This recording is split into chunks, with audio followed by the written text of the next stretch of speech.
When you talk about arcade games, like, you have such awesome memories of like either going with your friends or just like that's what kept your attention for hours and hours and hours and hours when you were a kid. Arcades were great and they were a fad for a while, but looking back now, it's if you look at one, it's almost like looking at like a malt shop in the 50s. It's just not a thing we have anymore.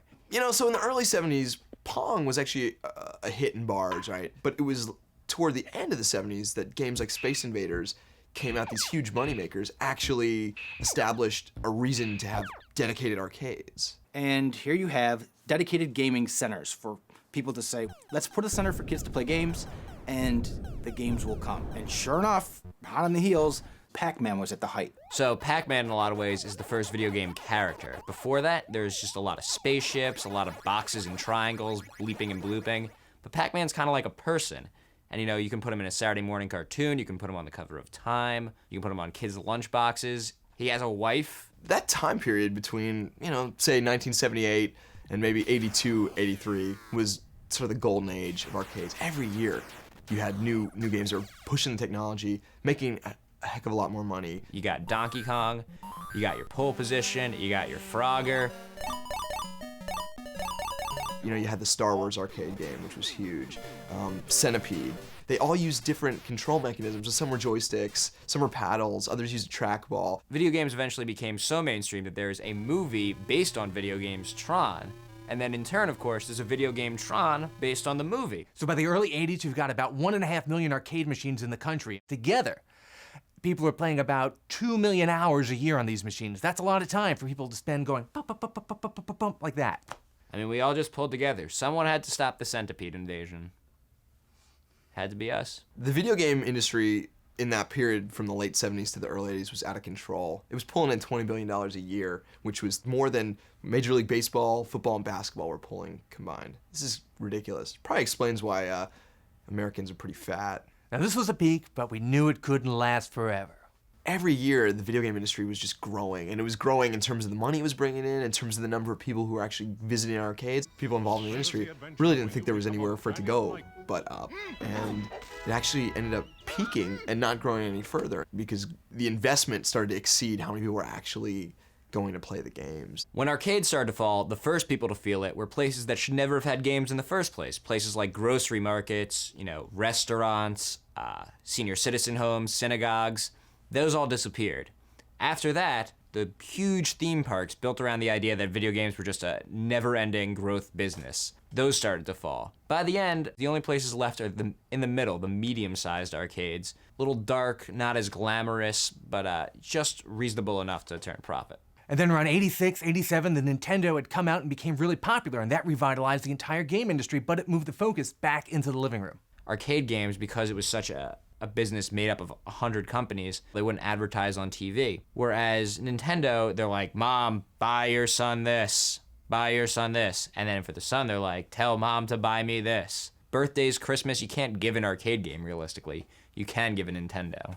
So actually, the Nintendo system and arcades, I mean, could actually kind of peacefully coexist. The nail in the coffin for arcade games is when the Sega Genesis came out in like 89, 90. Because, you know, it was arcade games that you could play at home. It was direct competition. Now, Sega was making arcade games, but they decided to make the same versions of the games for their new home console. Now, why did they do that? It's not because they didn't want to make money in arcades anymore, but they said, we can do better if we start selling these games directly to the consumer. You don't have to go to Joe Bob's Pizza Shack anymore. We can just say, hey, Mr. Consumer, watch this commercial on TV and go out and buy this game yourself. So Sega was cannibalizing their own arcade audience, but they had seen the writing on the wall. They knew that home gaming was the wave of the future.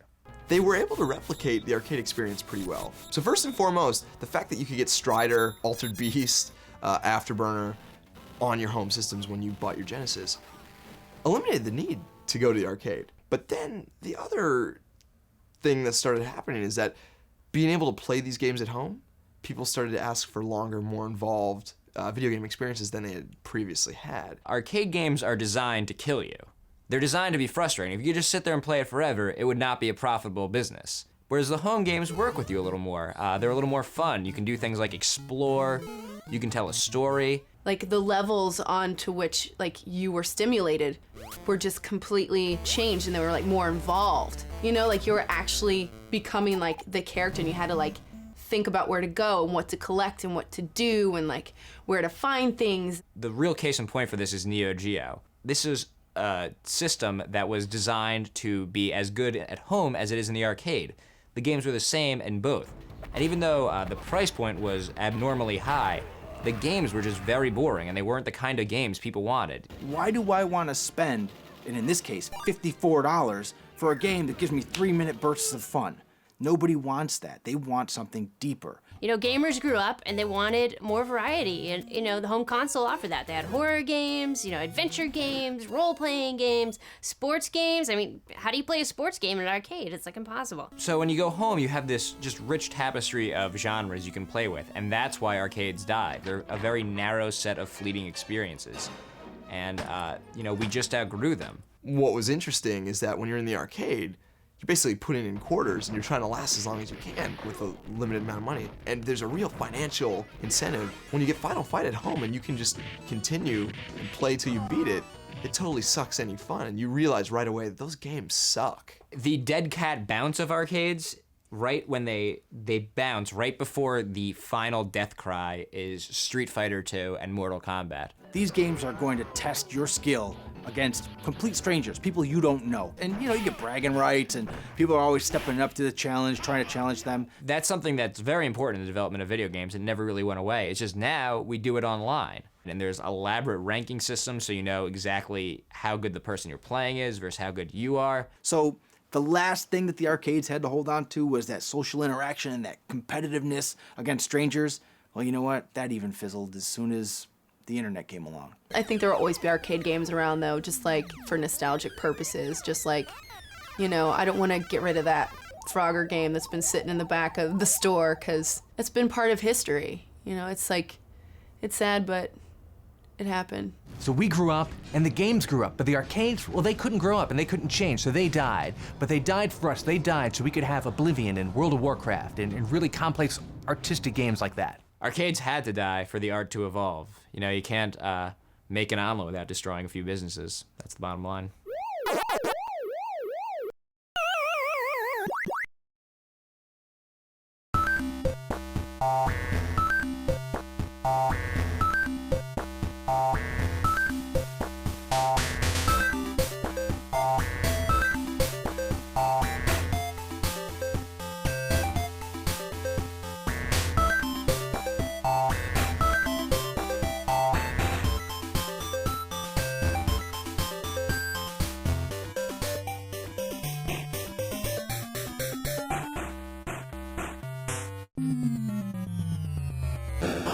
The year is 1985, and video games kind of look like they were a fad. It looks like it was just a thing, it came and went, and now we're all ready to move on to our lives. Kind of like disco. It's just, it was there, it was big, now it's gone. Recently, Atari basically single-handedly created the home video game market and destroyed it. There really was no appetite on both the part of people actually buying video games or like retail stores to even carry video games. Because Atari, you know, they made tons and tons and tons of money, and then they were just gone. It's all about the home computer now.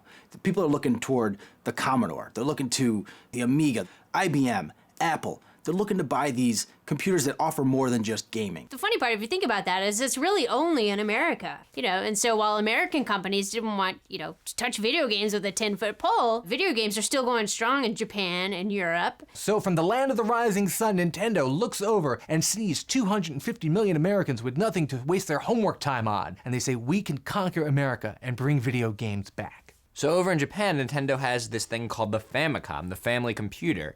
And it's got very advanced graphics, and even more than that, it's got a controller that's a little more complex than what we're used to. Nintendo looks at America and they're trying to figure out a way in, and they think, let's partner with Atari. Now Atari, yes, Atari's dead in terms of consoles, but it has a name. Atari is a household name in America at this point. Nintendo isn't. Atari asked Nintendo, well, what do you got for us? And they said, well, we have Donkey Kong. You can totally have Donkey Kong. It was a huge arcade hit. It would definitely be a win for Atari. And so they're like, okay, cool. We could have very easily been playing the Atari Entertainment System instead of the Nintendo Entertainment System if it wasn't for one mistake. What happened, though, is Coleco, who had this home computer called the Atom, had published their own version, Donkey Kong, even without Nintendo's knowledge of that. Atari found out about this in the middle of their distribution talks and just got so pissed off. Nintendo was like, no, not us. It's Coleco's fault. They don't have the rights to the game. They just made the game, innocently or not. Eventually it all kind of got ironed out, but there was so much bad blood that the deal didn't happen.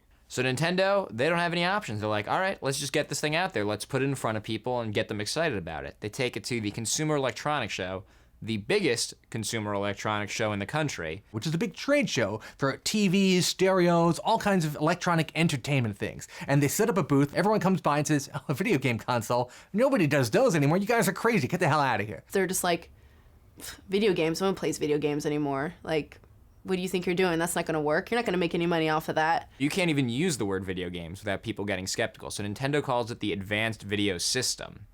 And even still, with their little shenanigans, they did not attract any attention. They didn't sell a single unit. Undaunted, Nintendo returned to the second CES later that year. They actually realized, if we can't win in the video game market, if everyone's telling us it's dead, let's just reposition it as a toy. So they rebranded this advanced video system the Nintendo Entertainment System. It's an entertainment system because we're going to add this little robot. He's called Rob. He's your robotic operating buddy. And we got a light gun. You can shoot stuff. So it's like a toy, really. It's not a video game system. It's a toy. Keep in mind, at this point, it's hard to imagine there was a time when Nintendo didn't come with Mario. But at this point, it's Duck Hunt and Robbie the Robot with Gyromite. That's what it's coming with. There's still a piece of the puzzle missing. And this time, the reception is a little bit better. They go, oh, okay, I can kind of see where you're going. I still don't want to buy any, but you're not totally crazy, and maybe you might eventually have something here, and we can talk about it later. The challenge for Nintendo at this point isn't selling kids on it. It was obvious that it was the greatest thing of all time. It still is. The problem was getting stores to sell it. So what ends up happening is Nintendo, the head honchos at Nintendo say, here's what you're gonna do.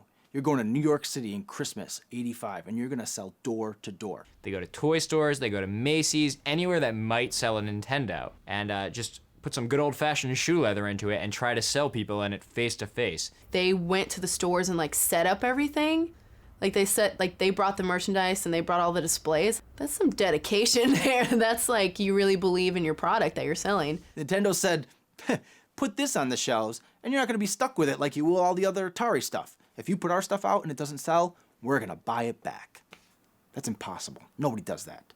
Nintendo did. So this strategy starts working. Nintendo sells a few consoles, they're feeling a little bit better, but they say we have to get into more stores, we gotta move more units. What do we do? Now, in 1986, the two biggest toys were Teddy Ruxpin and Laser Tag, both made by Worlds of Wonder. So they contact Worlds of Wonder and say, hey, Worlds of Wonder, if you can get us in all the department stores that your toys are in, we'll give you a percentage of our sales.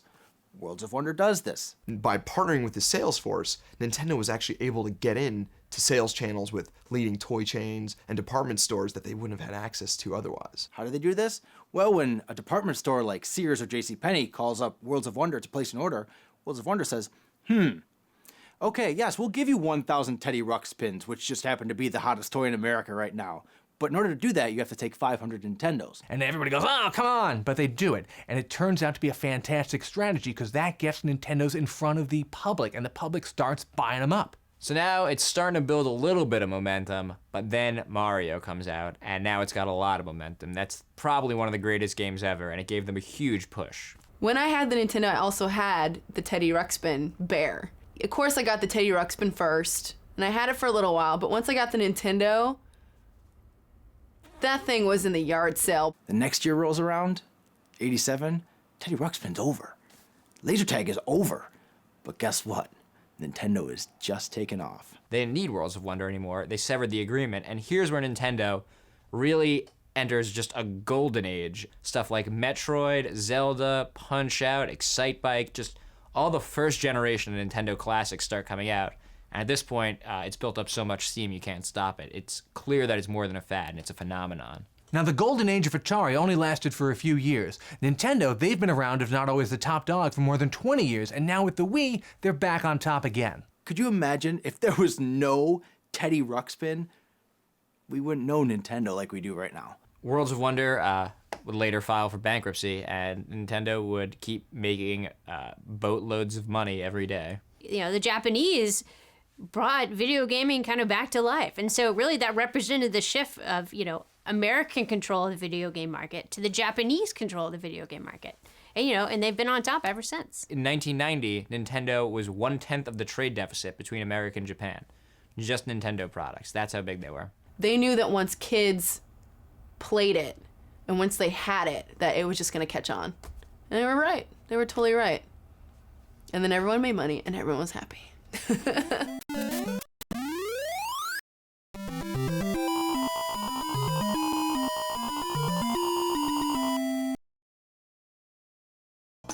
For hundreds of great shows like this one, go to OnNetworks.com.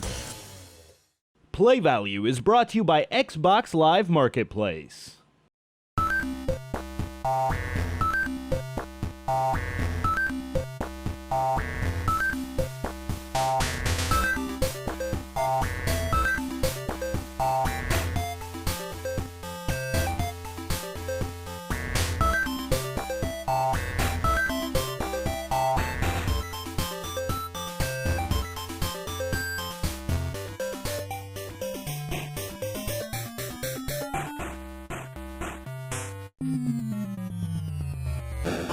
So Atari was one of the fastest growing companies ever in America. No one had ever seen anything like it.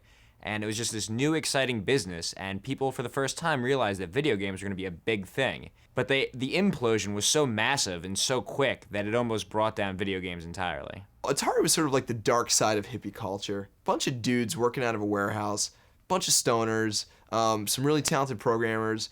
Come 1976, they were ready in production on the VCS, which would later be the Atari 2600. So Atari has this idea for a console with interchangeable cartridges, and they want to get it out on the market, but Fairchild Semiconductors, this other million-dollar company who's into semiconductors, obviously, put one out. And Atari sees it and they say, we got to get out there now before this hits it big. This is our idea. So what they did was they went to Warner and they said, hey, come in with us, buy out our company and put some money in and we can put out this thing and we'll make a lot of money together. So Warner puts in like $30 million to buy the company. Then they put in like another $100 million to get this thing out on the market in time for the big holiday season. So ultimately, Atari selling themselves to Warner worked because we've never heard of Channel F. But that sale and that success came at a price. Realistically, the hippie culture that permeated Atari wasn't conducive to making profits.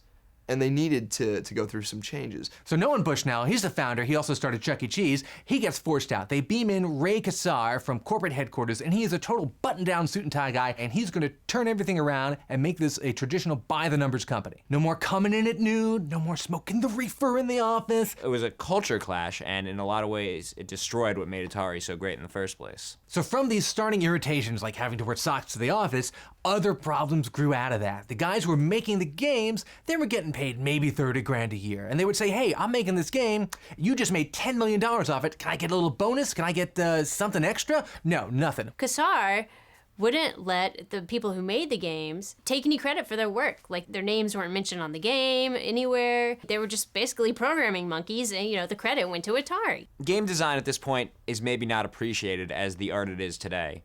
Even today, I think people still kind of look at it as just programming, and it's not. There's a lot of choices to be made on a creative level. And they didn't really understand that at the time. So the designers weren't particularly well paid and they weren't respected. Atari's top game makers, you know, went to the brass and tried to get some more money, you know, some royalties from the games they made, and, you know, it never worked out. So a bunch of the top designers left Atari and went to make their own company. And they actually do it. They leave and they start Activision. And Activision starts making and selling games for the Atari 2600. Which nobody saw coming. Atari certainly didn't see it coming. And now this has never happened before. I mean, mind you, this is a big thing. Atari never thought that could have happened, that their designers would leave. Like, if they left, they'd be like, okay, well, you just don't have a job. I don't think they thought they were smart enough to be like, well, I don't think it's illegal for us to create our own games. It's not just that some guys were leaving Atari, it's that the best guys were leaving Atari, and they were making great games like River Raid, like Pitfall. They were making better Atari games than Atari was making. And they actually earned royalties on the sales of their games. So people were more invested in the work they were producing. It almost seems like a no-brainer. David Crane, who created Pitfall always says David Crane's Pitfall. Like Francis Ford Coppola's The Godfather, you know? He put his name on it. It was his work. The crazy thing is, within 2 years after Cassar showing up, Atari became the fastest growing company in the history of the United States. And in 1982, Activision replaced Atari as the fastest growing company in the history of the United States. Well, that just opened the floodgates. Then everybody and their cousins started a game company and started making cartridges for the Atari 2600. Once Activision's out there and people realize, hey, I can get rich making games for the Atari, they still need to learn the same lesson Ray Cassar did. Video games are an art form. You can't just make one with no thought. You need the right people to do it. And there's just a flood of terrible, terrible games for the Atari, to the point where it becomes impossible to separate the wheat from the chaff. You don't know which are the good ones and which are the bad ones. People start to think that Atari is just garbage, because that's what most of the things were on it were garbage. Now, with all these really bad games flooding the market, Atari says we need to do something to cut through the clutter. We're gonna pull out the big guns and do some really big A-list titles. The first one is Pac-Man. People were psyched. Retailers were clearing shelves for this game. They produced 12 million copies when only 10 million systems were in existence, thinking that Pac-Man was actually going to sell more systems. I mean, it was going to be that big. Unfortunately, they thought it was just the name Pac-Man was enough. That was enough. The product itself was not that good. It flickered, it had slowdown, it didn't even look like the arcade version.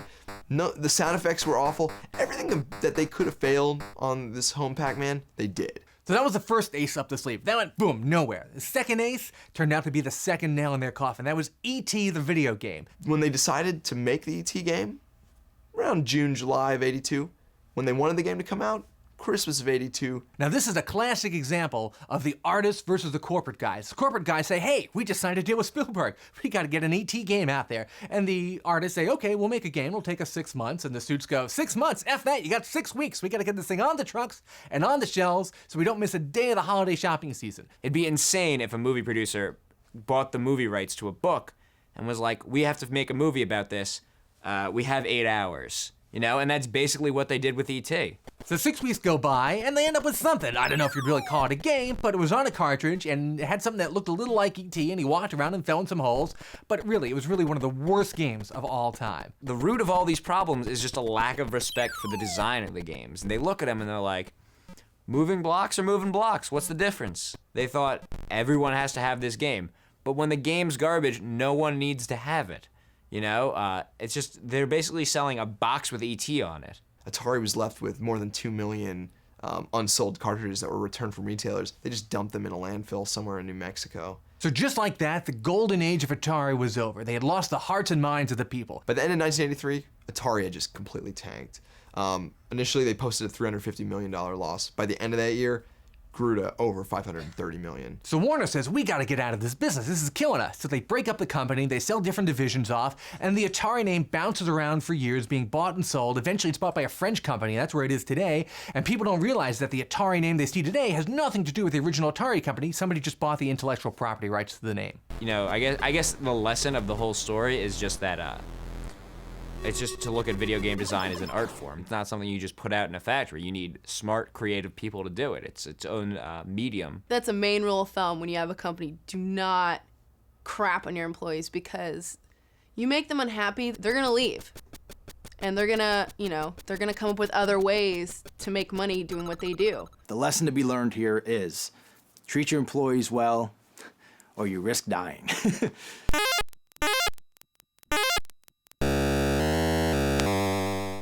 Rated E10 plus to T.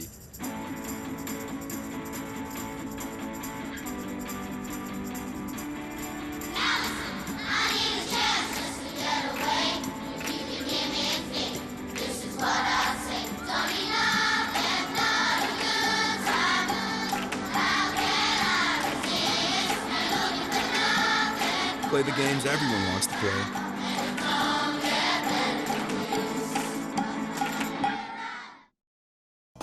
For hundreds of great shows like this one, go to OnNetworks.com. For hundreds of great shows like this one, go to OnNetworks.com. Play Value is brought to you by Xbox Live Marketplace.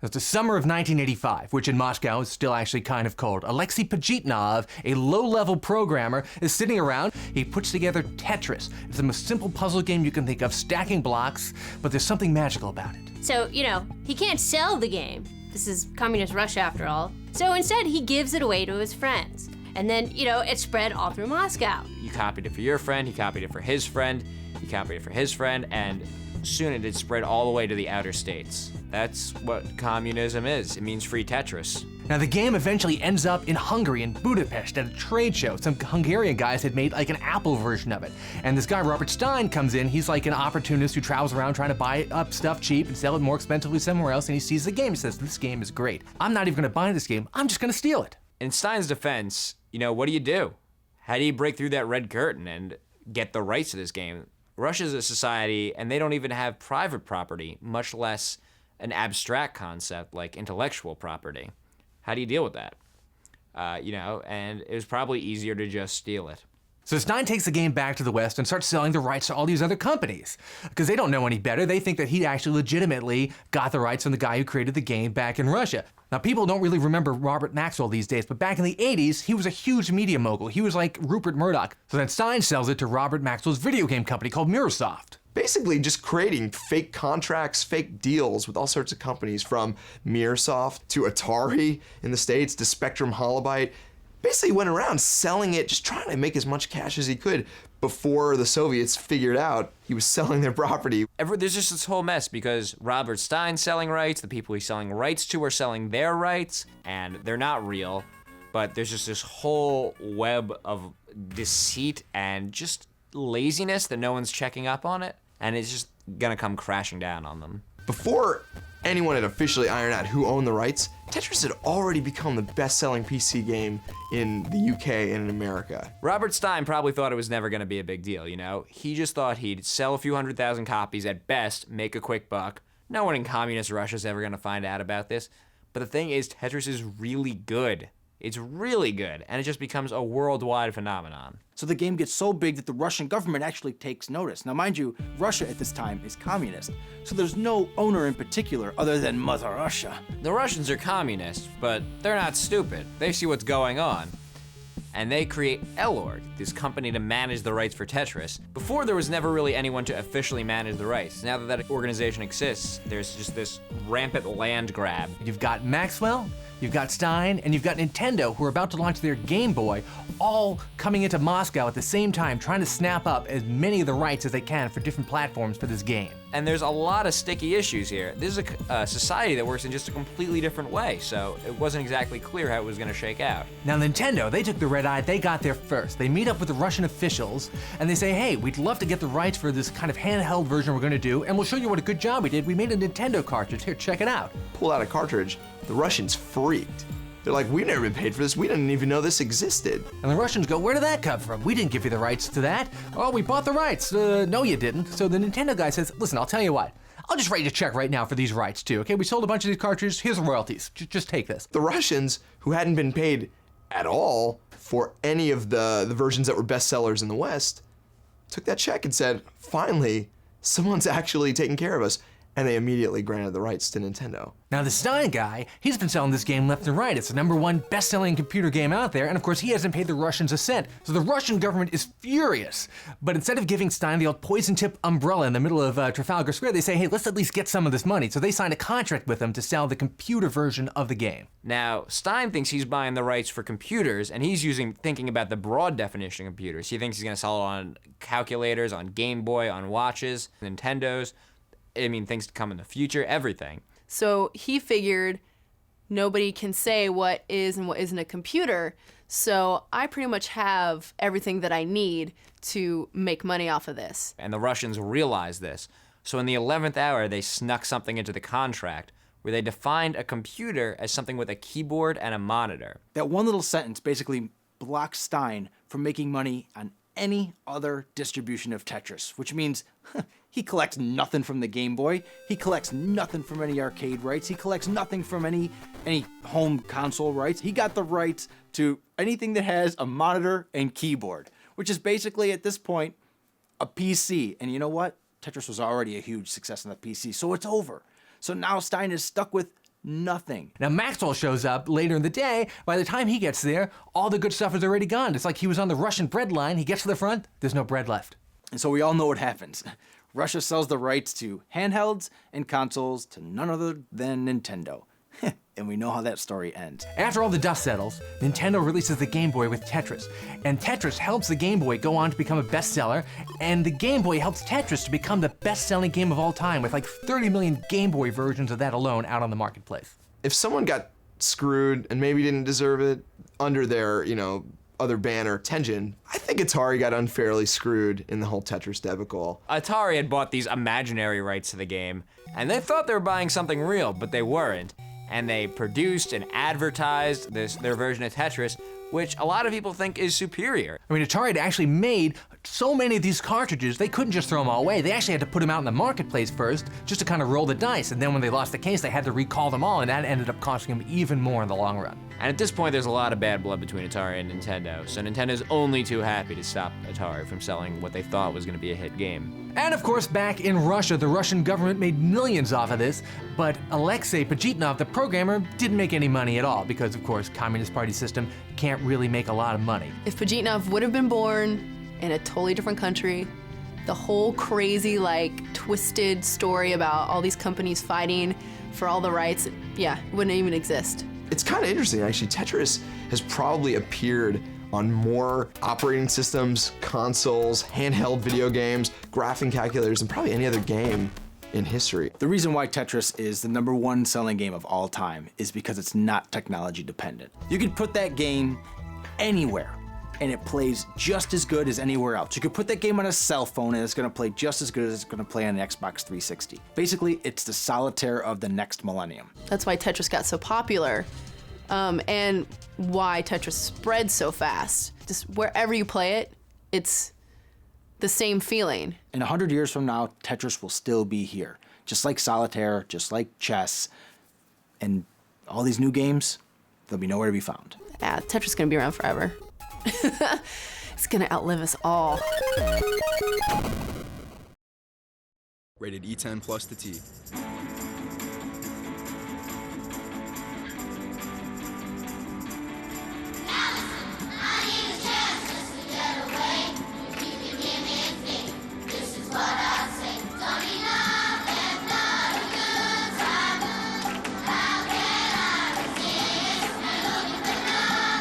Play the games everyone wants to play.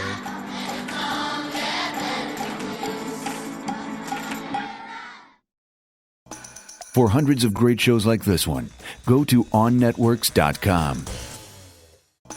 For hundreds of great shows like this one, go to onnetworks.com. Play Value is brought to you by Xbox Live Marketplace.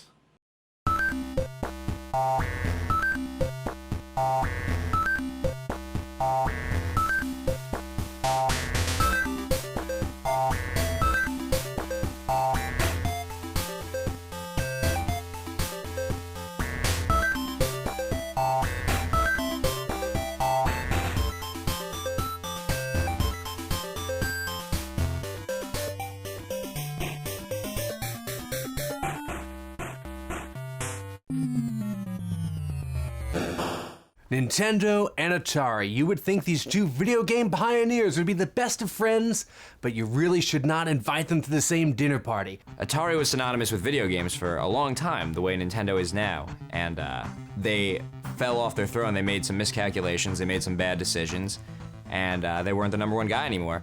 But Nintendo took on Atari's role, and Nintendo's success just fueled the fires again and gave Atari this last glimmer of hope that they could be back on top of the industry. Atari released the 7800 in an attempt to compete with Nintendo. And when that didn't work out, Atari decided to drop the whole console thing and say, hey, all right, we're just gonna make games for Nintendo instead. One of the reasons Atari fell from grace in the first place is just so many games were coming out that it was impossible to keep track of what were the good ones and what were the bad ones. And the bad ones were so overwhelming that people just started to think that's what video games are. They're garbage. Nintendo wanted to reassure its customers that they were going to get good games from them. So what they did is decide to put the Nintendo seal of quality on their games, and then limited other companies and told them, hey, you can only make 5 games a year for our console. So you have to pick the best 5 games, because we're not going to flood our console with crappy games. We saw what it did to Atari. We've seen the past, and we don't want that. We want to have some kind of quality control. So Nintendo says no more than 5 games a year, and in order to ensure that happens, they put a security system in Nintendo called the 10NES code.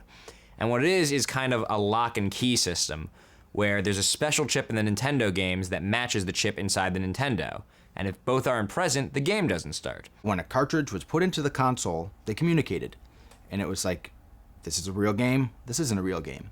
If it was a real game, you could play it. If it wasn't a real game, meaning authorized by Nintendo, it wouldn't play. So by limiting companies to only creating 5 games a year for their system, they really did ensure that they got the best games from those companies. The companies didn't like being limited to 5 games a year, but because they were, you see some of the games that come out here are some of the best games ever. Capcom's releasing Mega Man, Bionic Commando, Ghosts and Goblins. Konami's putting out stuff like Contra, stuff like Castlevania, Metal Gear, Gradius. There's just so many great games that even today, they still make sequels to because they were so good that even 20 years later, people still want Castlevanias because of those first few. Okay, when Atari gets this news that Nintendo's only gonna allow them 5 games, Atari's like, whoa, hold on a minute. We invented video games. We invented the home console. You're not gonna limit us to 5. Nintendo says, listen, you guys were first, we respect that, but you gotta play by the same rules as everybody else. Atari was not happy with this at all. It's all about ego. Atari couldn't stop third-party providers from making crapware for their system. So when Nintendo tries to do that, they're like, whoa, we couldn't do it. What makes you think you can do it? Oh, you guys had a secret code. Damn it, why didn't we come up with a secret code? Atari wants special rules, they want to put out more games. Nintendo says no, this goes back and forth for months. Finally, Atari says fine. So Atari, through their subdivision Tengen, puts out 3 games. RBI Baseball, Gauntlet, and Pac-Man. And that's gonna be the end of it. We're just gonna start moving and then we'll see how it goes, you know? Maybe we'll put out more games, maybe we won't, you know? No big deal. Now this is where the story gets good. Because secretly, Atari has a plan. The Atari execs sit around, they're like, okay, we're gonna play by the rules. We're gonna give them their 5 games. But we're gonna break this code. We're gonna find out what this secret Nintendo code is. Atari first tried to hack the system. Bought a bunch of NESs, cracked them open, gave them to their best programmers, monitored how the software interacted with the hardware in hopes of finding that unique little trigger that they could then bypass when they made their own games. You know, they tried to look at it and see what information was being sent back and forth. They were like, now we'll steal this the correct way. But then when that didn't work, they were like, all right, never mind. We'll just take it from the Copyright Office. Atari goes to the Copyright Office and they submit a request to see the Nintendo code. Well, the Copyright Office, you know, fine. Why do you need to see the code? Atari says, well, we were sued by Nintendo, and in order for our legal team to create a proper defense, we have to see what this code is so that we can then, you know, fight this legal battle. Copyright Office doesn't know. What do? They release the code to them. This isn't just like one rogue Atari employee who's trying to wrong Nintendo. This is an entire corporation committing a major crime. Really a very elaborate scheme to break the rules and then try to change them retroactively. So now Atari's sitting on the secret Nintendo code. And then in turn, they sue him for $100 million. They sue him for $100 million because they've been monopolizing the industry. Nintendo, they weren't gonna take this lying down. They said, we're gonna take this to the street. This is gonna be a street fight. So they went to all the toy retailers and they said, listen, we got this tiff going on with Atari. We'll tell you what's gonna happen. If you carry any of their stuff, you're not getting any more Nintendo stuff. So no matter who wins these lawsuits, Nintendo still wins. Nintendo for the win. The fact is, Nintendo just owned the market. They dominated toy stores. They're accounting for half of a store like Toys R Us's profits. The court case took a while to drag on, but the results are almost meaningless because Nintendo just bullied Atari out of stores. They had that much clout. They kind of were operating like a monopoly. There's warehouses full of games that people would have bought, but no one's willing to sell them because they didn't want to upset Nintendo. I mean, basically, Atari now needed to win this lawsuit against Nintendo. Everything rode on this because they weren't making any money in the marketplace with these games. What happens next, because they so clearly stole it using sneaky and underhanded, I mean, kind of like a Boris and Natasha style plot, because of the way they got this, they don't do very well in court. Atari brought a fair and valid antitrust argument to bear, but completely ruined their credibility by engaging in theft, in copyright theft. But it never even got to that. It just, case was dropped, they settled out of court, Atari ultimately paid Nintendo something for stealing from them, and then Atari disappears. Eventually the code was cracked, as almost all codes are, and one person was making games, Wisdom Tree, who put out some classics like Sunday Funday. And basically they hacked a secret code and made Bible games. So Nintendo heard about it, and they were like, man, do we really want to sue these guys? You know, we're trying to tell parents, like, games aren't the devil, but then we're going to try to sue a church? I don't think so. Nintendo, in true fashion of the Bible, decided that they were just going to turn the other cheek on this one and let Wisdom Tree do their thing. This whole story is the beginning of a lot of bad blood between Nintendo and Atari, and it would continue for many years, but it was never really a big deal just because Atari was never really any competition. Atari always wanted to be what SEGA would eventually become, which is a real second company with a real strong chance at dethroning the king.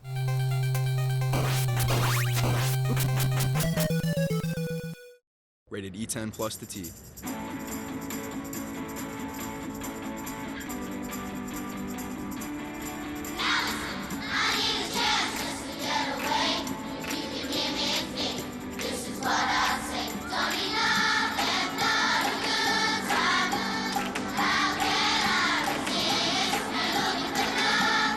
Play the games everyone wants to play.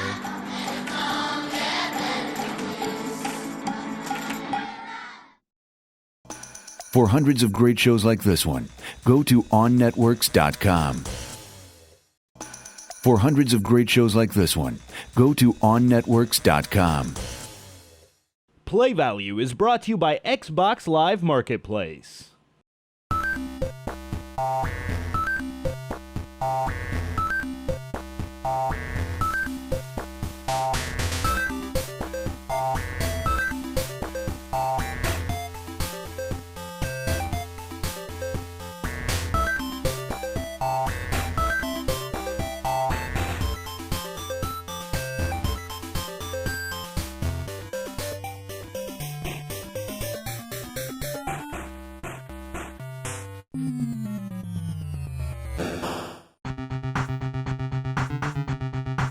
$500 years of books, and we still get books on paper. 100 years of film, still pretty much the same medium. Video games change every 5 or so years. The whole market changes. There's a shakeup every 5 years, and it doesn't matter what you did, it's all about the next system. In the 35 years of video games, you have all these consoles, the big ones, Xbox, Nintendo, even the Genesis. A lot of people know what it was. But for every one of those, there's 5 of them that didn't make it. 1978. What's big in 1978? The Atari 2600. So of course everyone else has to come out with their own consoles to compete with that. One of the ones you don't really remember anymore is the Magnavox Odyssey 2. Great system, really, had some nice horsepower under it, but Atari bought up rights to third-party games like Space Invaders, Pac-Man. So by the time the Odyssey 2 came out, they really just didn't have the content to compete, except for Casey Munchkin, which I don't even really need to describe it in much detail. All you need to know about it is that it's a ripoff of Pac-Man. There were a couple of differences. There weren't as many dots, the mazes were different, but it was just close enough to be legally actionable.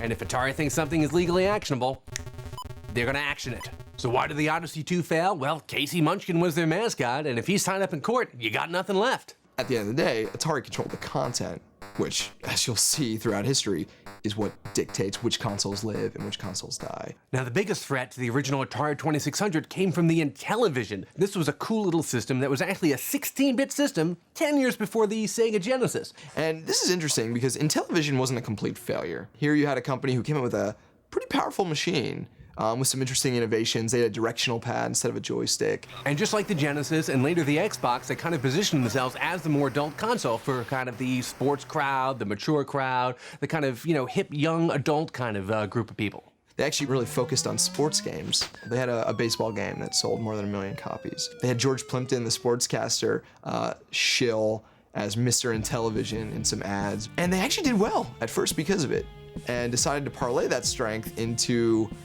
what I'd call video game mistake number 1. What do? Well, they just completely spaz out. They start releasing all these peripherals. They had a keyboard add-on. They had the Intellivision 2, 3, and 4. They had kind of a computer add-on that turned it into kind of a very primitive computer. They had a whole separate computer they built that was a standalone PC. It was just too much hardware, not enough software. They cluttered the market and forgot the fundamental rule. If you don't have good games, no one's gonna care. Atari releases the 5200 console system in 1982. There were a number of problems that plagued that system that really didn't make it as successful as it could have. Number one, the controllers.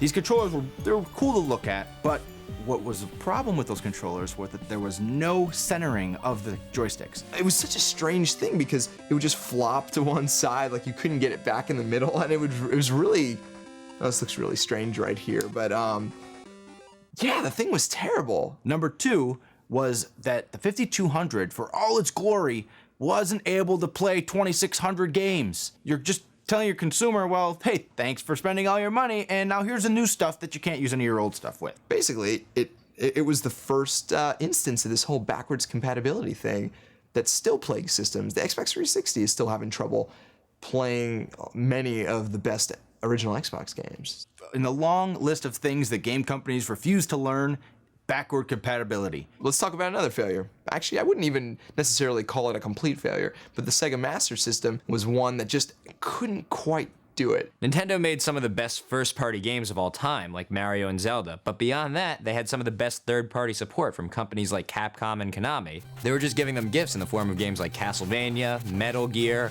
Bionic Commando, the list just goes on and on. Nintendo had pretty much made exclusive deals with its third-party companies like a Konami, like Capcom, basically saying to them, if you make games for us, we don't really want you making games for other companies. And basically, I mean, they effectively blackballed Sega from being able to work with some of the best gaming companies that were out there. It was up to Sega to make their own games, and they were okay at it, but they were no Nintendo. It would have been impossible for them to match the creative force of Nintendo, Capcom, Konami, just all the companies combined. There was one flaming car wreck on the side of the video game highway that some people remember kind of fondly, and that is the Vectrex. It was a home-based system that played 3D vector graphics. It didn't actually plug in your TV. It came with its own little 9-inch monitor. Now, vector graphics were interesting because they were actually being used back in the day as a way to create 3D graphics in games. And like one of the best examples is probably one of my favorite games too of all time is the Star Wars arcade game. So Vectrex tried to bring that excitement home. Oh, it failed because you couldn't hook it up to your TV.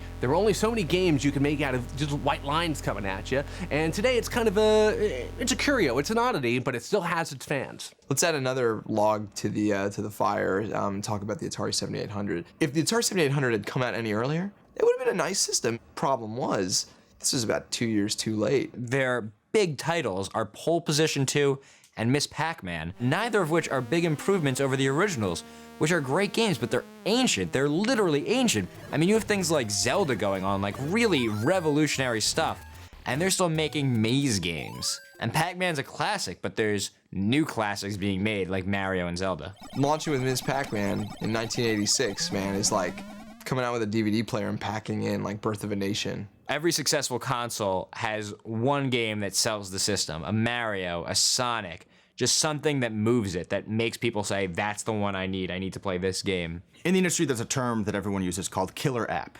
Now, killer app stands for killer application, and a killer application is an application, a game, a killer title that help drive the sales of the console. If the console does not have a killer app or a group of titles that people really want to buy, the system will fail. Atari knew it. That's why they locked down the licenses for Space Invaders, for Pole Position, for Pac-Man. these huge games that are sort of driving the success of these systems. Looking back, the 35 years of gaming, the top console from each and every era had a killer application. Something that is unique to that device. Nintendo has Mario and Zelda. Genesis has Sonic. You have the Game Boy. Game Boy had Tetris, the most simplistically designed game and greatest selling game of all time. The original PlayStation, they had Tomb Raider, they had Resident Evil. These are games you just had to play. On the PlayStation 2, they had Grand Theft Auto, changed the face of gaming forever. Xbox One comes out. The killer app on Xbox, Halo. They never would have gotten anywhere without Halo. They really wouldn't have. And today on the current generation, the Xbox 360, well, Gears of War, that's the killer app for that. For the PlayStation 3, the jury's still kind of out. We don't really have a killer app yet, and maybe that's why it's not selling so well. These consoles all succeeded because they had games that people just were dying to play. The ones that couldn't get those games, for whatever reason, were the ones that lost it. Rated E10 plus to T.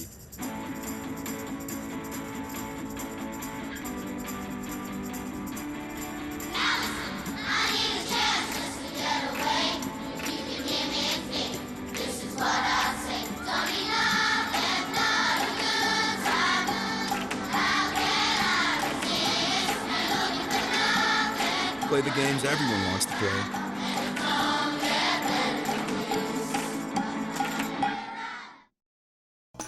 For hundreds of great shows like this one, go to onnetworks.com. For hundreds of great shows like this one, go to onnetworks.com.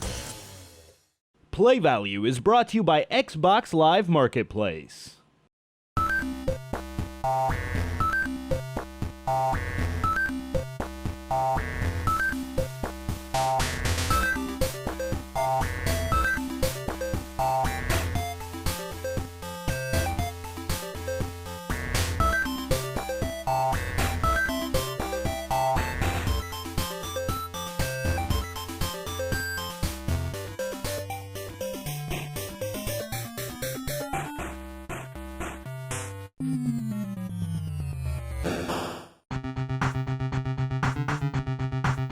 Now, you may think that video games are all about technology. The guy with the biggest, most powerful hardware is going to win. That is not always the case. In fact, it's very rarely the case. In pretty much every generation of video game consoles, the console with the most powerful hardware has not been the winner. TurboGrafx 16 comes out in 1989. It is the first 16-bit console system to hit the market. The TurboGrafx 16 stands out because it's one of the first failed consoles that actually has some great classic games on it. The Castlevania that came out for TurboGrafx 16 is among the best Castlevanias, which makes it among the best games. The problem was that all these titles required the CD add-on, which was very difficult to find in America. And even if you could find the adapter, it was $400. So they're asking you to buy a $400 adapter to play their killer applications. You know, it's asking a little too much, you know.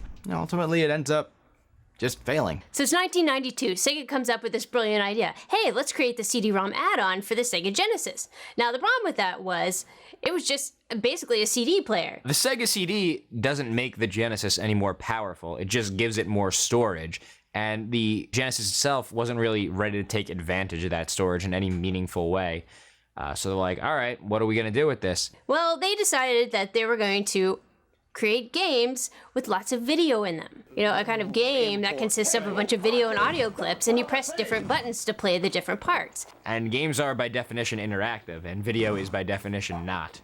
So the games are more choose your own adventure than game, where you're just picking one path and just watching what happens. Spawned some of the worst games of all time, including Night Trap, Sewer Shark, and the Make My Video series starring such fine artists as Marky Mark and CNC Music Factory. So with such fantastic games as these, the Sega CD did not go anywhere. So back in 1993, we had one of the most famous video game console flameouts of all time. This was going to be the next big thing. It was called the 3DO. To be fair, the 3DO was a powerful piece of machinery. I mean, it rivaled, the PlayStation 1 before that was even out. A guy named Trip Hawkins, he developed this new video game console technology, but he licensed it to other guys to actually make the hardware. He said, you guys make the hardware, and I'm gonna make the games, and you sell the hardware and make whatever money you can off that, and I'm just gonna make money on the games. The problem is, it's the razor and blade model. You're not supposed to sell the actual razor for a lot of money. You sell the blades, and that's what you make your money off of. So the guys who made the console, they couldn't make any money. They had to charge $700 for this thing. Literally $700. In 1993, that's a lot of scratch. When I was a kid, I never understood.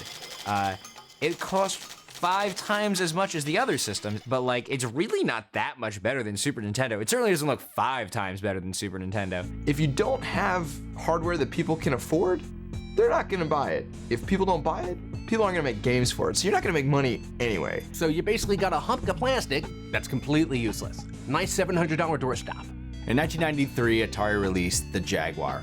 You know, some of the pitfalls of the Jaguar, their ridiculous 12-button grid-like controller. Even the worst controller, the buttons go where your fingers go. But this is really just something very unnatural. It's really incredible that it exists at all. If you want to look at some of the titles of the Jaguar games, just do a search online for worst games ever, and you'll see basically a list of all of these games. At least we know today what the Jaguar controller looks like. Nobody left living knows what a 3DO controller looks like. 2 years after the Sega CD tanked, they came out with another brilliant add-on to the Genesis system, the Sega 32X. There's not really an example in the history of games of an add-on to a system being successful, like games coming out that require just this whole new component to your system working. So in another brilliant business move, a couple of months after the 32X hits the market, Sega announces that the Saturn's coming out. And it's like 10 times more powerful than this machine. Why the heck am I gonna go buy a 32X? Yeah, you can't put something out and say, this is it for now, but pretty soon there's gonna be something better. When you put something out, that's gotta be your product for the next few years. So when the Saturn launched, it didn't really do as well as Sega hoped at first, so then they jumped the gun again and immediately started talking about the Sega Dreamcast. And it totally pissed off designers because they were like, hey, if you're not gonna support the Saturn, we're not gonna do it either. And so they stopped making games for it. Consoles have to be made to last. It's not just a one-time launch and then you're done with it like a movie. There's a lot of things that go into it and they have to stay afloat for 5-6 years. When you buy a console, you want to buy one and then just worry about buying the games for it, not just buying new consoles. You may say to yourself, what is the biggest bonehead move in the history of video game consoles? Well, you wouldn't have to think too long because it's nearly unanimous. It's Nintendo's Virtual Boy. Realistically, Nintendo was questioning whether it was even going to launch the Virtual Boy or not. But when the N64 got delayed for the umpteenth time, you know, they just had to put something on the market. And there went the Virtual Boy. Now this console was supposed to be a put-the-goggles-on 3D experience, just like you see in movies about the future where they have flying cars and picture phones and virtual worlds they can walk around in. You had this whole big stand you had to put it on and stick your head inside it like you're in traction in the hospital with a big neck brace on. You know, don't turn your head, you were in a car crash. It was like 4 boom boxes except mounted to your face. And then, of course, playing it for too long hurts your eyes, which is always good. And of course, the biggest problem, they couldn't get it to run any real games, so they just decided to make them red. That's the only color in the games, red and black. You can get your games any color you want, just so long as it's red. There were only 14 games made for the Virtual Boy, one less than the Jaguar CD, setting an all-time record for the least successful console of all time. I did like the controller, though. It had a nice, comfortable controller, actually. So throughout all of video game history, the one thing worth noting is that basically the top console was never the most powerful. Take a look at all the different generations of video game consoles. The original Atari 2600 was not as good as the Intellivision, and the Colecovision outsold it by about a bazillion units. The Sega Master System, well, that was better than the original NES, but it didn't sell nearly as well. Atari's Jaguar and the 3DO, well, they kicked the Super Nintendo's ass again, all complete failures. The original PlayStation, not really as good as the N64. The PlayStation 2, not really as good as the Xbox. Still the #1 console that generation. Why is that? Because it's all about the games, not about the hardware. Companies do not learn. Look at the PlayStation 3, for example. This is a case in which they're selling an extremely powerful bit of hardware, but right now, there really aren't games to justify this purchase. These companies come out with a new console and still think they're gonna change the industry, change the way people purchase. No.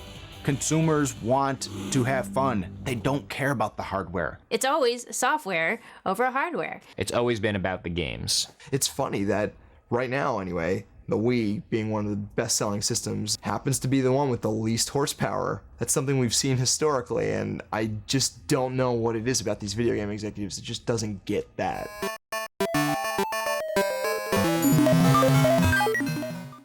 Rated E10 plus to T.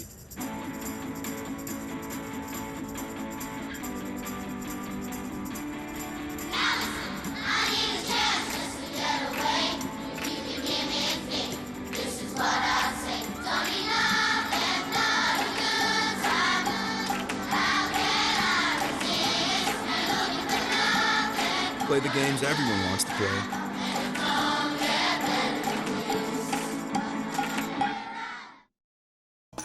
For hundreds of great shows like this one, go to OnNetworks.com. For hundreds of great shows like this one, go to OnNetworks.com.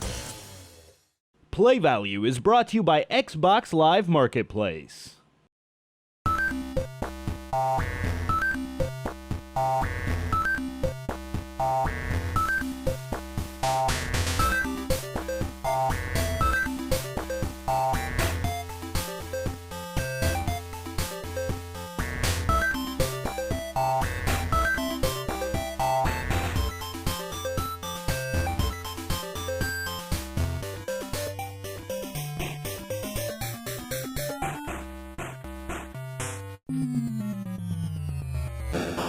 In 1989, Nintendo owns the video game market. They're operating, for all intents and purposes, as a monopoly. Atari tried to take them down, but was completely unsuccessful, not even close. Really, the first bump in the road for them is Sega and the Genesis. Up through the 80s, really, Nintendo was dominating the video game market, killing Sega's Master System, basically installing themselves in almost every kid's home in America. Sega needed to combat that. What does Sega do? They put all their money into R&D. They developed the Genesis, a fantastic new console. They put the Genesis out there, and then just like a political campaign, step one, flood the market with negative advertisements, try to knock Nintendo down a notch or two in the public eye. Came out with this crazy marketing campaign in which they're like, Sega does what Nintendo don't. I mean, Sega was so aggressive when the Genesis came out. Step two, grow the market. If Nintendo has a lock on the 10-year-olds, well then go after the older brothers, go after the high school seniors, and then if they like Sega and think that it's cool, their younger brothers will eventually come along and go, oh, I want to play the cool system too, just like my big brother. In Sega's advertising, they're like, well, you know what? Nintendo's for little kids. We are for you. We are for the teenagers. We are for, we're a little bit more edgy. We're cool. That's baby stuff. Now, how is Sega going to get their hands on these older kids? Well, they released a lot of sports games. That's always popular with high school and college kids. And then they signed up a lot of celebrities. They had Arnold Palmer Golf, they had Pat Riley's basketball, they had Michael Jackson's Moonwalker. Sega went out there and got a lot of endorsements, a lot of celebrities, and that's something Nintendo had really avoided. Nintendo made a celebrity. They had Mario, they had Zelda. Those were their celebrities. Sega didn't have anything like that, so they had to go out and get people like Madden, Buster Douglas Boxing, Joe Montana Sports Talk Football. Granted, the games may or may not have been great, but they used names that this older group of people would recognize. And they also brought back all the arcade classics like Golden Axe and Shinobi. A little 10-year-old's not going to know what these are, but if you're in high school or college, you're going to remember these, and maybe you'll want them for your home system. Basically, Sega had a history of making really good arcade games. For the first time, you could play arcade-like versions of Strider, Altered Beast, Space Harrier. Sega also produced games that were more intellectually stimulating, you should say, like games that are geared toward older kids. Sword of Vermilion is a good example. These are complex role-playing games. More complex adult games like Phantasy Star or Populous, which to this day I can't figure out. And then Sega also had wackier, more indie fare, like they had a Ren and Stimpy game, they had Toe Jam and Earl, to kind of appeal to that artsy, cool crowd. Same with Echo the Dolphin. It's a very original game that's not like anything out there, and there may be a reason for that, but you gotta hand it to them, it's unique. Now everything's going well for Sega, but they're missing one thing. Nintendo, well, they've got mascots. They've got Mario, they've got Zelda, they've got Donkey Kong, they have all these great characters. Nintendo has this cast of characters that have worked their way into people's hearts. And, whenever you think of Nintendo, I instantly think of Mario. The Sega doesn't have this yet. So they have a big board meeting and they go, what can we do? What kind of character can we come up with? And amazingly, they actually came up with something cool. They came up with Sonic the Hedgehog. It was fast, it was furious, it was kind of out there, it was a little edgy, it had spiky hair, he had attitude, it was everything that was Sega. And it was huge. It was a reason to buy the system, and a reason to buy a new system before the Super Nintendo came out. It's one of the great games. It's canon. Sonic's part of the canon. Sonic came on the scene, kicked, and then the problems begin again because Nintendo releases the Super Nintendo, and now the battle has to start all over again. Super Nintendo comes out, so technology-wise they're even. Now it comes down to the games, and now it's a real slugfest, just going back and forth. Nintendo has ads like Nintendo is what Genesis isn't, and Genesis fights back by starting a price war, and everyone starts cutting the cost of their consoles, making them cheaper for gamers. Nintendo landed Final Fight, which was one of the biggest arcade hits, and Sega couldn't get that, so they made Streets of Rage, which is a pretty good competitor. In a lot of ways superior. Sega doesn't have Final Fantasy, so they made Phantasy Star. Now you can go back and forth on which system was actually better or more powerful, but the fact is, the Genesis actually had more fun games come out more often. Nintendo has a lot of big franchises, and they drop 1, maybe 2 a year. These are classic games like Super Metroid or Mario World 2. And of course, I haven't even thought of it yet, but Mario Kart. Nintendo's strategy is, we're gonna sit around and wait for the next Mario title, the next Zelda title to come around, and then we'll release it. Sega developed a think tank for games, basically, the Game Institute. And they came up with all kinds of new games and new IPs, and they just kept throwing them out there, and they were all really good. So if you wanted to play more good games, well, you had to get yourself a Genesis. Sega was basically hammering you with Bs when Nintendo was waiting, and once a year they'd drop an A+. It just keeps going on, and by the time the smoke clears, Sega actually has an edge in the marketplace, owning about 65% of the console market. Sega got a toehold in the market with technology, and that's what they figure is going to win this game. And this is just the classic mistake you see hardware manufacturers making over and over again, worrying about the console and not about the games. They had the lead, and all they had to do was nothing to maintain it. But instead, they did everything and destroyed themselves. They released the Sega CD, and there's nothing even resembling a reason to buy the Sega CD. Every game on it is terrible. Then there's the 32X, which, I mean, no one can name a 32X game. No, I don't even know anyone that's ever seen a 32X. I'm skeptical they exist. One system is CDs. This is the future. The next system, we're back to cartridges. The next system, we're back to CDs again. Sega looked like a company who had no idea where they were going, no idea how they got there, and no idea what to do right now. What's Nintendo doing in the meantime? Nothing. Selling games, selling consoles, counting money, waiting for Sega to burn itself out. Nintendo just sat on the Super Nintendo, said this is it, and focused on making great games for that for 5 years. They didn't even release a 32-bit system. They went from 16 to 64-bit. So Sega's telling everyone their systems have the latest technology, and it's so important to have the latest technology, and then Nintendo comes out with Donkey Kong Country, a 16-bit game which looks and plays so much better than anything Sega's put out. It made Sega look silly. Why spend all this money on add-ons when the greatest, most advanced games are on the old system? Sega died as a hardware company. The Dreamcast was its last gasp. With all that, I mean, Sega pulled back, got out of the hardware business, just started making software. And the first time you booted up your Nintendo and saw Sonic's face, you knew it was over. When Sonic's face appeared on a Nintendo machine, game over, man. Game over.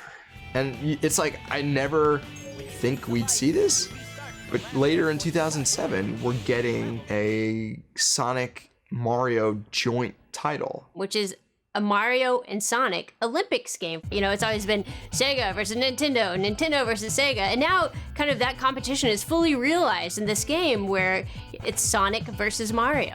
Who's the better Olympian?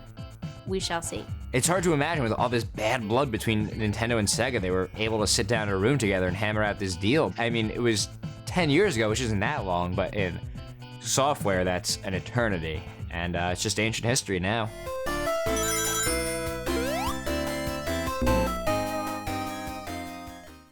Rated E10 plus to T.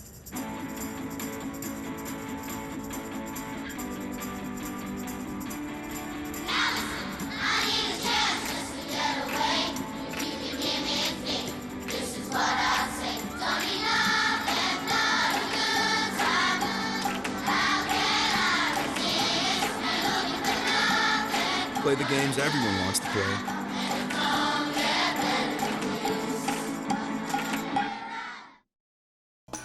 For hundreds of great shows like this one, go to OnNetworks.com. For hundreds of great shows like this one, go to OnNetworks.com. Play Value is brought to you by Xbox Live Marketplace.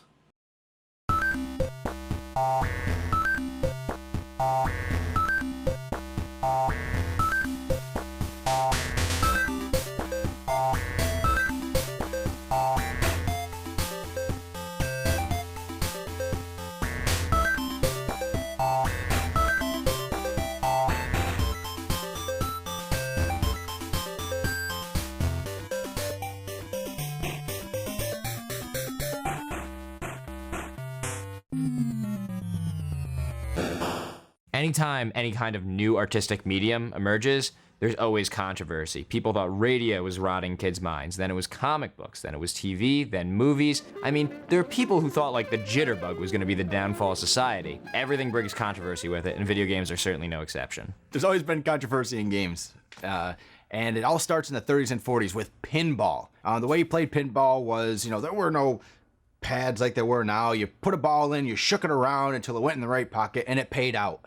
So pinball was essentially a game of chance, gambling. So in order to kind of, take a hit at the mafia, pinball became illegal. Then the New York mayor at the time, Fiorello LaGuardia, went so far as to take pinball machines down to the river, slash them with an axe, and then shove them into the water. 1976, New York decriminalized pinball, and almost immediately after, literally months later, the first controversial video game comes out. No sooner was pinball legalized than video games took their place, the torch was passed, and they were now public enemy number one. Parents up in arms, legislators angry as hell. Why is that? It's a game called Death Race. And the object of Death Race was you're driving around and you're running over gremlins.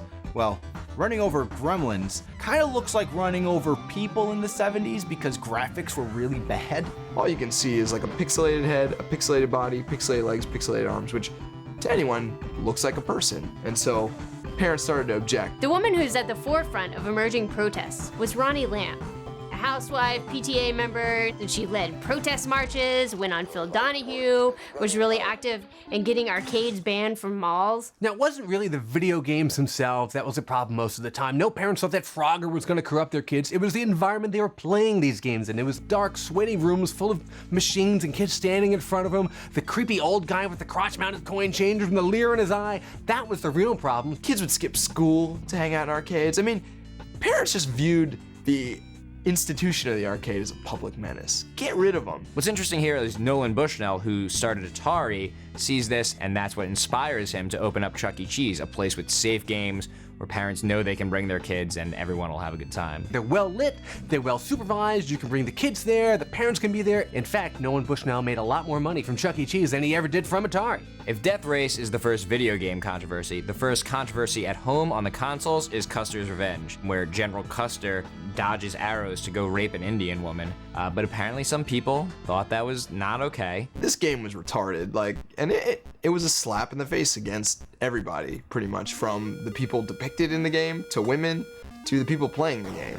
It wasn't even classy porn. They deserved a protest, and a protest is what they got. Now, after the big video game crash of 1983, the issue kind of went away because there really weren't a lot of video games around. Occasionally, a controversial one would pop up, like there was Commando Libya, where at the end of the level, all the bad guys that you beat, you lined them up and you shot them against the wall.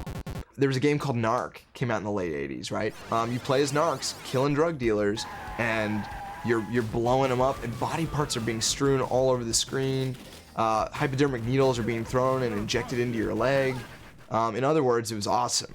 And the way that Midway got around the ultra-violence in it was positioning it as an anti-drug game. And it's really, really very funny to me that they were preaching an anti-drug message with extreme amounts of violence. But for the most part, things were nice and calm. Nintendo prided itself on being very family-friendly, and the industry largely policed itself. SEGA then decides to give consumers the things that Nintendo doesn't. Violent, dirty, gritty type games. And then Mortal Kombat comes out. Incredibly gory, incredibly violent, and of course, incredibly successful. Now, both Sega and Nintendo wanted to take the game and put it on home systems. Mortal Kombat looked better on the Super Nintendo, I'd argue. But it didn't have blood. It didn't have the decapitating moves. The Genesis had the full thing. It's all about the blood. That's the trademark. The fact that everyone knows that it's in the Genesis version makes the Genesis version outsell the Super Nintendo one 4-1. So it seemed like a win for Sega, but of course it came back and bit him on the ass because whenever you do something that mom doesn't like, you end up in front of a congressional committee. And that's where the video game industry ended up, in front of Joe Lieberman and all these other congressmen. Society at this point is kind of still wrapping their head around the idea that it's not just children playing video games. And today Today, it's pretty accepted that games come out that are clearly for 18 and over, but it wasn't always that way. Congress called SEGA to task for their ultra-violent version of Mortal Kombat. And another game called Night Trap, which is really kind of almost like a B-movie. It featured vampires chasing co-eds in pajamas around at a slumber party. And it's really no worse than what you'd see on USA Up All Night, but just the fact that it went into Genesis and not a VCR made all the difference. About 2 months ago, I saw the video game Night Trap for the first time. It is a sick, disgusting video game in my judgment. And the ultimate outcome of all this was they created the ESRB, a ratings board for video games, kind of like the MPAA for movies. It's voluntary, but all the games have these ratings. One of the genres that attracted the most controversy is probably the first-person shooter. A lot of people look at them as almost murder simulators, and of course it doesn't help when Columbine happens and it comes out that the kids were playing Doom and into Doom. And so now there's a link being developed between these school shootings, which just now start to happen more regularly. It seems like more and more school shootings are happening. And then, of course, Doom is followed by games like Duke Nukem, Quake, and all these games have to try to top each other in violence. And that kind of brings us up to today. There has really never been a resolution. Every few years a study is done that says games cause kids to kill. Games don't cause kids to kill. So that's an ongoing battle that I think will continue for, the history of gaming. After Columbine, the controversy's there, but nothing really comes of it. It just kind of spirals around until one of the Grand Theft Auto spin-offs in San Andreas, when it turned out that somewhere deep, deep within the game, there was a sex scene that was never completed but left on the final disc. Some hidden footage somewhere in the game with some fully clothed little 3D characters kind of humping up against each other in a bed. It really wasn't anything worse than you'd see on like Adult Swim, but parents and congressmen and politicians were outraged. Hillary Clinton makes a huge deal out of this. She's threatening to shut the game companies down. She's threatening to do things she doesn't even have the right to do. But she's making a big sting. How did the video game industry solve this problem? Well, they held a $1,000 plate fundraiser for Hillary Clinton's re-election campaign, and mysteriously, no further hearings were ever held. And the one constant in all of this is that controversy in games means sales. It's the same with film and with books and with music. It's just the best free publicity you can get. All the concerned parents and the governing boards might want to raise a fuss a little less often if we don't want their kids rushing to stores to buy these games. The bottom line is they can regulate and they can market these things all they want, but it's up to the parents to keep track of what their kids are playing. If parents did their job, the government wouldn't always have to step in.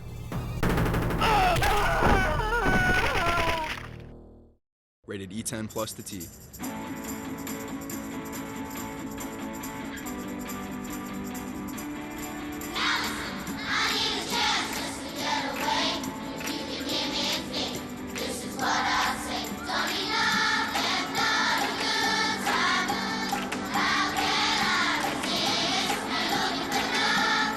Play the games everyone wants to play.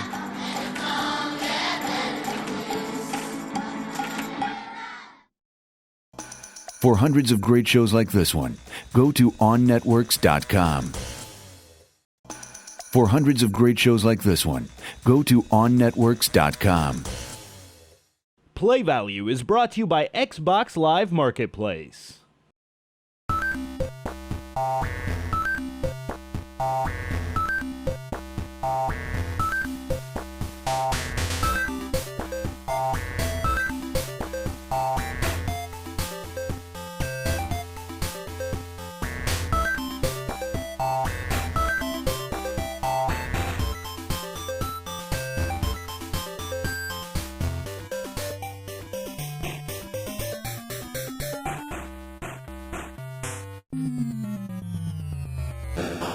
Now, a lot of kids growing up had an Atari 2600, they had a Nintendo, maybe they even had a Sega Genesis, but not everybody had a Colecovision. If you did, I salute you. You are a true video game fan. You didn't see too many ColecoVisions. You had like one friend who had one. But still, everyone knows what a Coleco is. Like all the important video game consoles, the ColecoVision started in Hartford, Connecticut with a leather company. Coleco stands for Connecticut Leather Company. Coleco. That's where the name came from. They started out as a leather company. In the 50s, they start making above-ground pools. In the 60s, that kind of turns into a business where they're making foosball tables, tabletop hockey games. And then in the 70s, finally, they start developing video games. Back in '76, they started the Telstar line. And this was a line of basic boxes you'd hook up to your TV, and they each played one game. They had like a shooting game, they had a Pong knockoff. But then Atari came out with a system where you could use interchangeable cartridges. A brilliant idea. You could play different games on the same box, and that was it. The Telstar was buried. After Atari comes in and just captures the entire home market, Coleco says what's left, and they start developing some of the first handheld video games.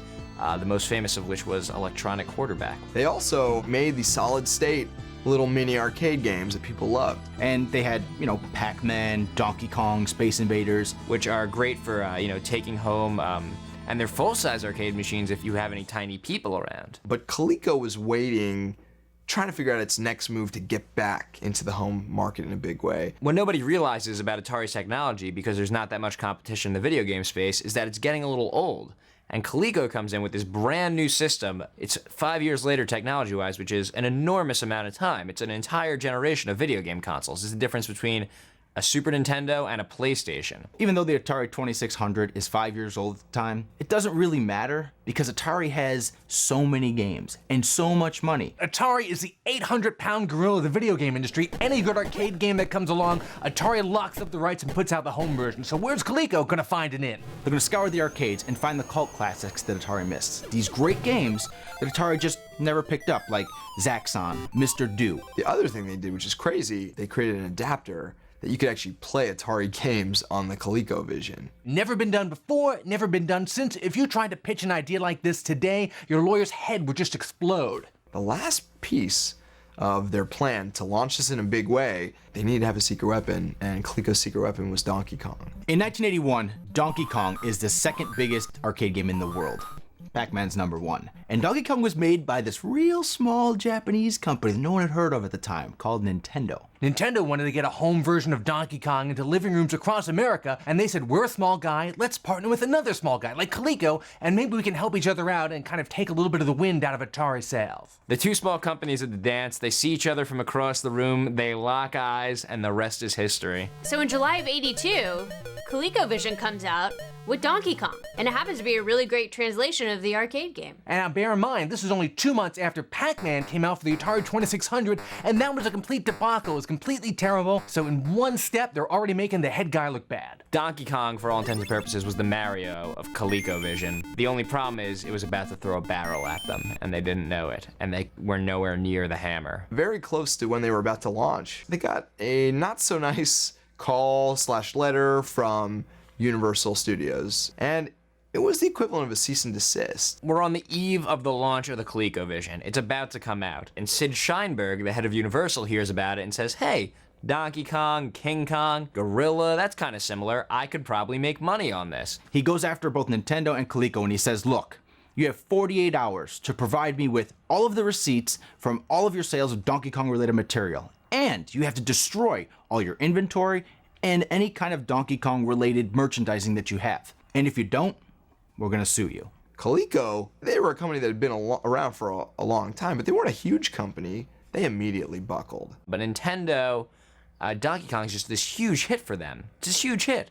And they're not willing to settle as easily. And through a little digging, Howard Lincoln, the Nintendo of America, found that only a few years earlier, Universal had brought a lawsuit that actually disproved their claim to the copyright. In 1975, which is just 7 years earlier, Universal Studios does a remake of King Kong, starring Jeff Bridges of the movie Tron fame and Jessica Lange. To bring that film to market, they actually had to prove that the rights to King Kong had elapsed and it had become public domain. So basically, Universal Studios, 7 years ago, is in court proving that King Kong is public domain and nobody owns the rights to it. Now they're doing a complete 180. Universal kind of gets caught in their own lie, and they're forced to pay Nintendo $1.8 million for frivolous lawsuits, just for wasting the American legal system's time, Nintendo's time, your time. You've had to hear about the story now. And all Universal Studios was trying to do was scare these two little companies into giving them free money. And it backfired. Universal flat out abused the legal system. They flat out abused it.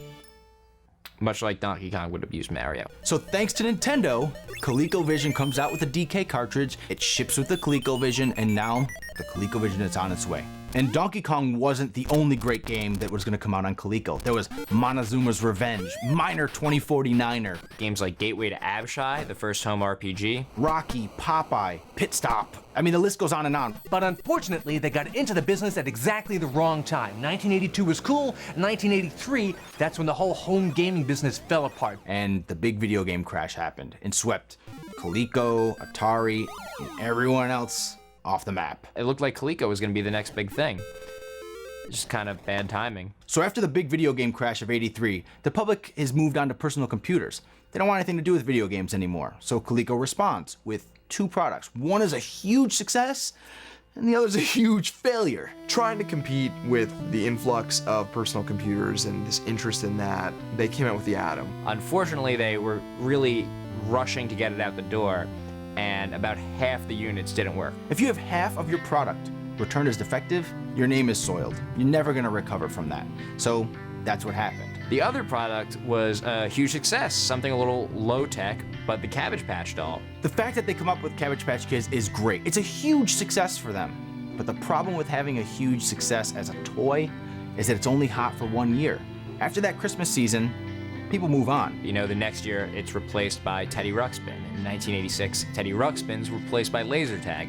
The year after that, Laser Tag's replaced by Nintendo. So we've come full circle. Video games at the top, to the huge crash, to being on top again. But this time, Coleco's nowhere to be found. By 1988, Coleco had filed for bankruptcy, and so ends the great legacy of the Connecticut Leather Company. It was fun while it lasted. Sorry you had to go.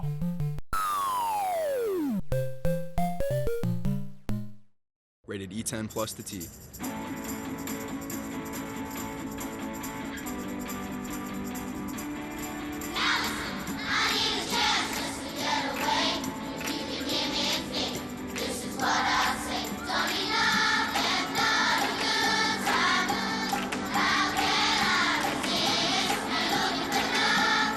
Play the games everyone wants to play.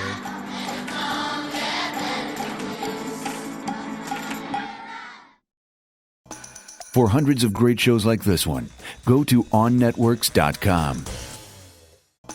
For hundreds of great shows like this one, go to OnNetworks.com.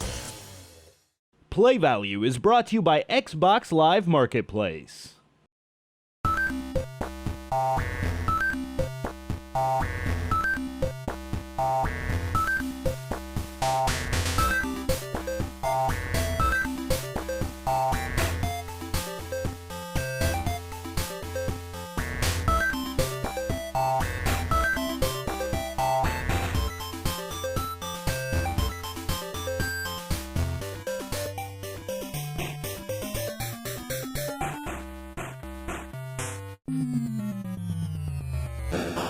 Now, if you're a gamer of a certain age, the name Commodore probably means a lot to you. Where did Commodore start? Well, they started out years ago making typewriters. At first they made typewriters, then that eventually evolved into calculators, that eventually evolved into microchips. These microchips are used in processors.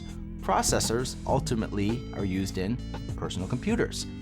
The Atari 400, the Apple II. And they see that they're making the parts for computers and they think, hey, why don't we just make the whole thing ourselves? They can make the chip, they can make the computer, they can sell it for really low prices because they did it all themselves. Now, Commodore, they were the first guys to have a personal computer under $1,000. They were the first guys to have a PC under $300. By bringing things in really cheap, they became totally ubiquitous and everybody had one. I mean, you could say the Commodore 64, just as much as Apple, just as much as what IBM was doing, ushered in the era of the personal computer. Commodore International was a company started by Jack Tramiel. Now, if you read the first half of Jack Tramel's bio, you would think this guy is an amazing guy. He's actually saved from Auschwitz by the Allies in 1945, comes to America, pulls himself up by his bootstraps, starts a company called Commodore International, becomes fabulously wealthy and successful. Then he proceeded to become one of the nastiest, shrewdest, I mean, you could almost say just most amoral business people that the video game industry had ever seen. He was famous in Silicon Valley for misleading stockholders, yelling, his cutthroat business, and in Silicon Valley, that's really saying something. This is a guy you don't want to work for, but you can't discount his mark on gaming history. The reason that Commodore was able to be so successful selling such cheap product is because of the unscrupulous business practices introduced by their founder, Jack Tramiel. The way Commodore could make computers really cheaply was they wanted to vertically integrate the business, control every part of it, so they would keep buying parts from suppliers and then just not pay them. And then they went bankrupt because they weren't getting paid. Commodore would swoop in, buy the company, forgive their own debt, and pass the savings on to you. And then actually control more of the means of productions to produce these things at crazy prices. This wasn't an isolated incident. This happened many times over the years, and you kind of smack yourself on the head. You say, why didn't I think of that, you know? Brilliant business plan. Evil, but brilliant. Commodore 64 debuted at $600, then it went down to $500 and $400. Within a year, you could get a high-end personal computer for $200, which is about $4,000 adjusted for inflation, but still. Commodore would have advertisements that would say, trade in your gaming console and we'll give you money off of a Commodore. You know why? Because a Commodore will help your kids learn, will help your kids go to college. A Commodore isn't like that mindless gaming system you have. This is happening at the worst possible time for Atari. They just released a terrible port of Pac-Man. They released E.T., generally regarded as the worst video game of all time. Why not turn in your Atari and get $100 off an awesome personal computer? So by 1983, Commodore became the first computer company to hit $1 billion in sales, before Apple, before IBM, before anybody. The Commodore 64 to this day is the most successful personal computer in the world. It sold 30 million units. Considering that computers get more and more widespread every year, it's hard to imagine that the #1 selling computer of all time is something that's 25 years old. So while the top brass at Commodore was running this very anti-video game advertising campaign, the kids who got these computers actually knew these were really super advanced video game systems, and everybody just used them to play games. In 1983, Trip Hawkins founds EA, and they start making great games for Commodore's great platform. Games like Hard Hat Mac, things like Archon, things like Mule, which is still regarded as one of the greatest video games of all time. Not for the time, of all time. And Jordan Mechner made Koronika, which was one of the first games to use rotoscoping, and he later used that to make the original Prince of Persia. You have like games like Wolfenstein, which are still around, Castle Wolfenstein, still around today. And EA made Dr. J and Larry Bird go one-on-one. That was one of the first celebrity-endorsed games that did so well, directly led to Madden. And a lot of these games are on the Apple II also, but they're better on the Commodore, and everybody knows it. Just like a traditional video game system, the Commodore 64 had exclusives, and there's games like Impossible Mission, and they're just awesome. And Commodore was my first introduction to the internet, to the web. Commodore had a modem. You could connect to bulletin boards and talk to other people and play games online. I used to play text-based Dungeons and Dragons on a bulletin board. In 83-84, consoles are dead, but the home video game torch is still being carried by the Commodore 64. Despite all this success, all is not well in the Commodore corporate boardroom. Our boy Jack's bad boy ways finally get him kicked out of the company by his own board of directors. Meanwhile, and in no small part due to the success of Commodore 64, Atari is hemorrhaging money. So what does Jack do? He actually buys Atari from Warner, which is trying to offload this piece of junk, and totally trashes the company. Tramel's never liked video games. He kind of built the Commodore's reputation on being more than a video game system. So the first thing he does when he gets to Atari is say, we're no longer a video game company. We make computers now. In order to do that, he has to stop manufacturing gaming consoles. So the Atari 7800 is just getting ready to launch. And what's he do? He shelves it. So his product, the Atari ST, comes out at about the same time as his old company's product, the Commodore Amiga. And the two just go head to head, and there's a lot of bad blood. It's a very public feud. In a lot of ways, it mirrors what would happen with Sega and Nintendo 10 years later. In the battle of the Commodore Amiga and the Atari ST, who wins? Neither. Because shortly thereafter, Nintendo comes out and buries everybody. So Jack Tramiel sees the NES as a big success, and he goes, all right, maybe I was a little hasty. I gotta get back into the video game business. What do I got lying around? I know, I got that Atari 7800 sitting in the closet. They reach in the closet and pull it out. It launches, but it's 2 years old. It's too little too late at this point. When your system's packed with Pole Position 2 versus Super Mario Brothers and Zelda, you're really not doing yourself a favor, and quickly they were punished. The 7800 bombed, but Atari was back in games, and they'd try again. In 1989, they had the handheld Lynx that competed with the Nintendo Game Boy. You can guess who won that fight. Atari would try again years later with the Jaguar, the first 64-bit system released, and one of just the biggest console failures ever. By '96, Jack had had enough. It was time to offload this turkey that was Atari. The company has no value, but the name still does. Everyone knows the name Atari, so the name just keeps getting passed around and passed around. Bouncing from one company to another until it finally ended up with a French company, Infogrames, who owns it today. The same thing that happened to Atari also happened to Commodore. They went bankrupt in the mid-90s, their name was bought and passed around until it didn't mean anything anymore, and now it's owned by someone who's going to release a new high-end PC under the name Commodore G. Now, people think of video games as coming to a crashing halt in '83 with the Atari 2600 and picking up in '86 with the Nintendo Entertainment System. They don't realize that Commodore was in there for those 3 years, filling that gap, making great games, and keeping millions of kids happy and away from dangerous outdoor physical activity. Because 30 million Commodores were sold, you have 30 million people playing games. And out of those 30 million, a whole lot of them are tinkering around with it and changing the face of gaming as we know today.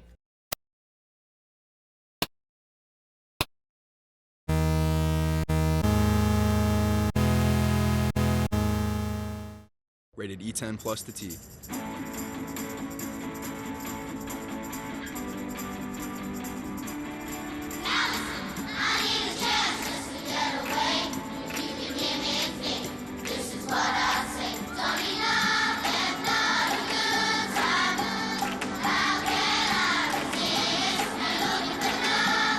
Play the games everyone wants to play.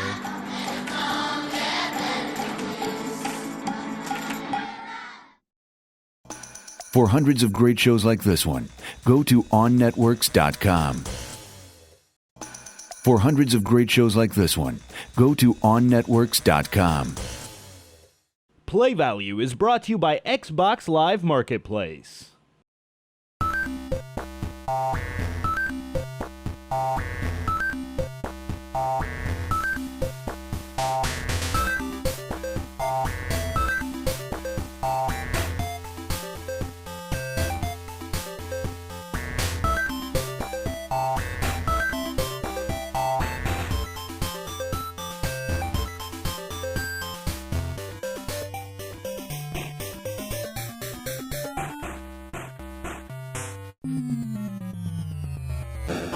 When the home video game market crashed, the bottom just fell out. The next day, it was gone. But the arcades kind of died off a little bit at a time, very slowly. The arcade represents sort of the beginning of what we know as modern video gaming. It's a very special place, right? And so when you're talking about the arcade, we have to be clear about what we're talking about. When you're talking about arcades, you have to break it up into 3 separate areas. One, an arcade is a venue, a place that you go and play games. The second element is the actual hardware, right? It's the coin-op games. And number 3 is the style of gaming that arcades invented. Very short form, very intense for a very short period of time. It's worth thinking about the arcade in terms of those 3 different aspects: venue, hardware, and then content, because they all went in very different paths. Now, the venue, that was your traditional video game arcade, the place with the dozens of games, all the kids, and some creepy guy with a crotch-mounted coin changer. In the heyday of arcades in 1982, there's something like 24,000 all across the country. Today, present time, there's only about 3,000. They just start disappearing until the numbers keep whittling down and whittling down and whittling down. So the venue is basically extinct in America. But overseas, didn't necessarily experience the same fate. In Japan, for example, a country which is much smaller than here, they still have about 10,000 arcades. Our video game market crashed here, but it never did in Japan. And after a few years, they looked back, they said, what are we doing right here? What are some of our biggest titles we can send over there? Now, during these fallow years, the way the arcade business stayed alive was in Japan, they'd make a pretty cool game, then they'd import it to America, where it would do pretty well, and get ported to home systems where it'd also do pretty well, stuff like Virtua Fighter and Tekken. The biggest hit of these import arcade titles was Dance Dance Revolution, and it's just a totally new type of game where you play with your feet and your entire body, really, instead of just your hands. Here you have a game where you dance to the rhythm, and it gives everyone around you something to look at. Even when you're not playing, it's fun to watch other people play. When someone's good at Dance Dance Revolution, it's a spectacle. It's at the front of every arcade because it draws a crowd. When was the last time a game would draw a crowd? The last game that I remember that would actually draw a crowd was Mortal Kombat. You know, people would sit around and watch and wait for the fatalities. It's been 6 years since an arcade game drew a crowd. DDR's here, DDR's doing just that. Even though it's an experience that wasn't available at home at first, they released it for the consoles, and there's just a wide variety. You can spend anything from $20 to hundreds of dollars on your own Dance Dance Revolution pads to bring the arcade experience home. Now with the hardware, once home consoles could duplicate the arcade experience, the arcades had to come up with something you couldn't do in your house, so they went with immersion, with virtual reality, gigantic screens, motion-controlled seating, all these immersive things that you just couldn't fit into your living room. R360 from SEGA is this machine that you strap in, and it's like a flight simulator, and that it rolls and spins, and you actually go upside down while you're playing. SciCraft, which is a virtual reality motion simulator game by SEGA, is one of those games that you strap yourself in and the thing whips you around. I mean, you're really inside of the game. And this is, again, something you can't get at home. All right, so another one, and this is sort of like the IMAX of video games, is the House of the Dead special attraction, which you actually go in and you participate in an experience moving around the mansion and blasting the hell out of zombies. You know, these types of games are actually moving into the realm of the theme park. The idea of doing something you can't do at home is what makes games so appealing in the first place, and it's the reason games like Big Buck Hunter are big in the city, where you can't actually go hunting. It's crazy, but it's another one of the games that's getting people out and getting people still spending their money on coin-op machines. Every rule has an exception, and Golden Tee is the exception to every single rule. It was produced in America. It's very realistic, kind of slow. There's no joystick. It's just a ball that you roll, and it became the biggest hit in arcades ever. Now about $350 million a year gets pumped into these machines. Since it started in 1989, that's like $2.5 billion, making Golden Tee the highest grossing arcade game of all time. The thing that all these big games have in common, like Big Buck Hunter and Golden Tee, is that they reach beyond the normal alien forces thing that's usually in video games to something a little more casual. You know, people that golf, people that enjoy regular sports and not ones with robots. And it really puts them on this other level of reach and profitability. Now the other way the hardware changed was to go even simpler into casual, easy to play games. Now where are you, where you have a lot of quarters that want to fall out of your pocket? You're at a bar and you're drinking. For the most part, these are Mega Touch touchscreen devices, and the games are directed toward adults. These are like memory games, card games, quiz games. These are games that are more cerebral than reflex-oriented. Now you don't really think about Mega Touch, it's just kind of sitting there in the corner of whatever sleazy bar you're in, but there are 100,000 of these things out there in the wild. That's how many Pac-Man machines they had at their height. There's something you can sit back, have a beer, put a couple quarters in. This form of casual gaming was another way that games evolved. And that brings us to number 3, our third aspect of the arcade industry, that arcade-style gameplay.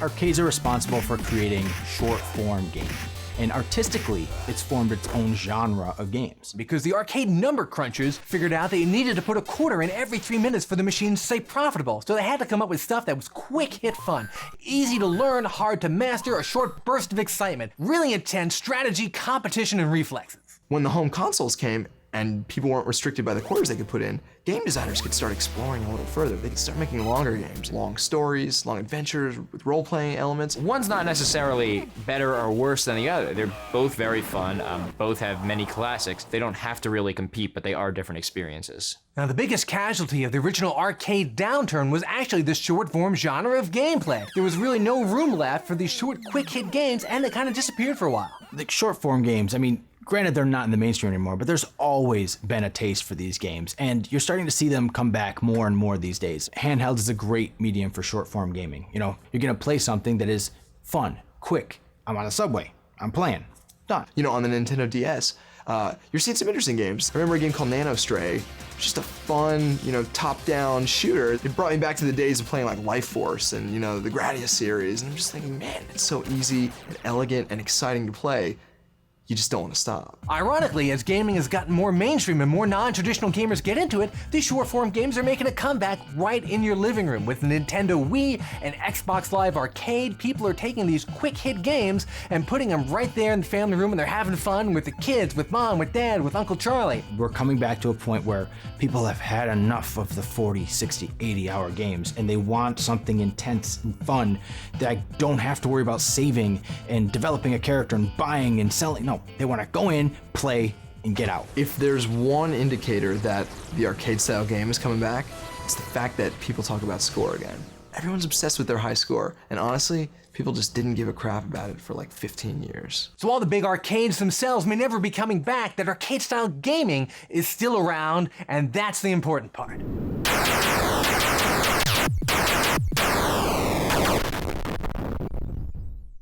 Rated E10 plus to T.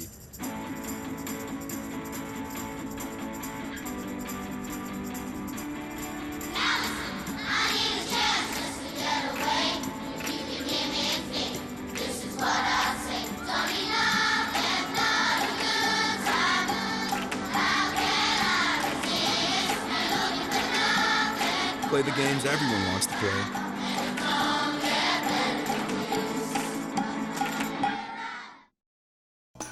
For hundreds of great shows like this one, go to OnNetworks.com.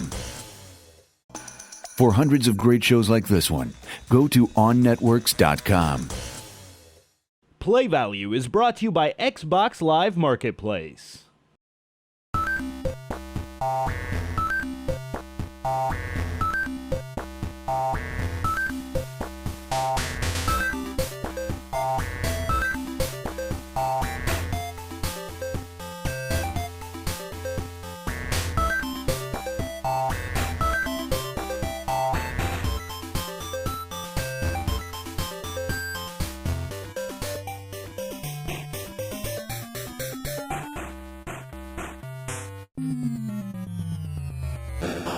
Nintendo versus Sony. This rivalry tells us part of one of the most important stories in 20th century consumer electronics. CD-ROMs were the big thing in the early 90s when it came to the home computer market. So too did the video game console makers start to get into the space and decide the next generation for them was the CD-ROM. By 1992, Sega had the Sega CD, there was a TurboGrafx, and now Nintendo wanted to get into the game. Now, Sega CD peripheral was made by Sony, so Nintendo says, hey, we gotta get one of these too, we'll just get Sony to make it for us also. But Nintendo started to get a little uneasy because Sony started to talk about in the future releasing their own game platform. The bottom line here is, look, in order for you to develop something for the Nintendo, you're gonna have to know the inner workings of the Nintendo.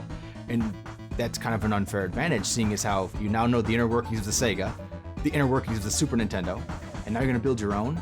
Based on all the info that you got from us? No, hold on. So it all comes to a head at CES 1992. That's the Consumer Electronics Show where all these companies get together and show off their new wares. Sony gets up and makes the big announcement that they're teaming up with Nintendo to manufacture a CD attachment for the Super NES, which is great. Everyone's really excited.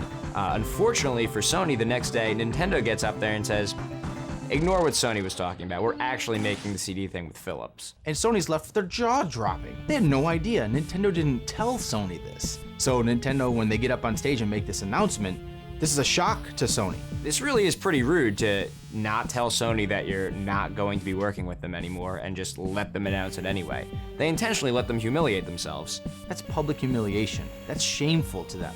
Sony now has egg on their face. Nintendo's used to kind of flicking off SEGA and TurboGrafx 16. That's nothing to them. But Sony is Sony. It's a huge multi-gajillion-dollar company, and Nintendo might not have been ready for this fight. Sony is going to take all of the information that they used in developing a CD attachment for Nintendo and release it as a standalone CD gaming system called the PlayStation. Sony doesn't exactly know what they're doing in the games industry, but they recognize that they don't know what they're doing, and they have a lot of money. They buy Psygnosis, a software company.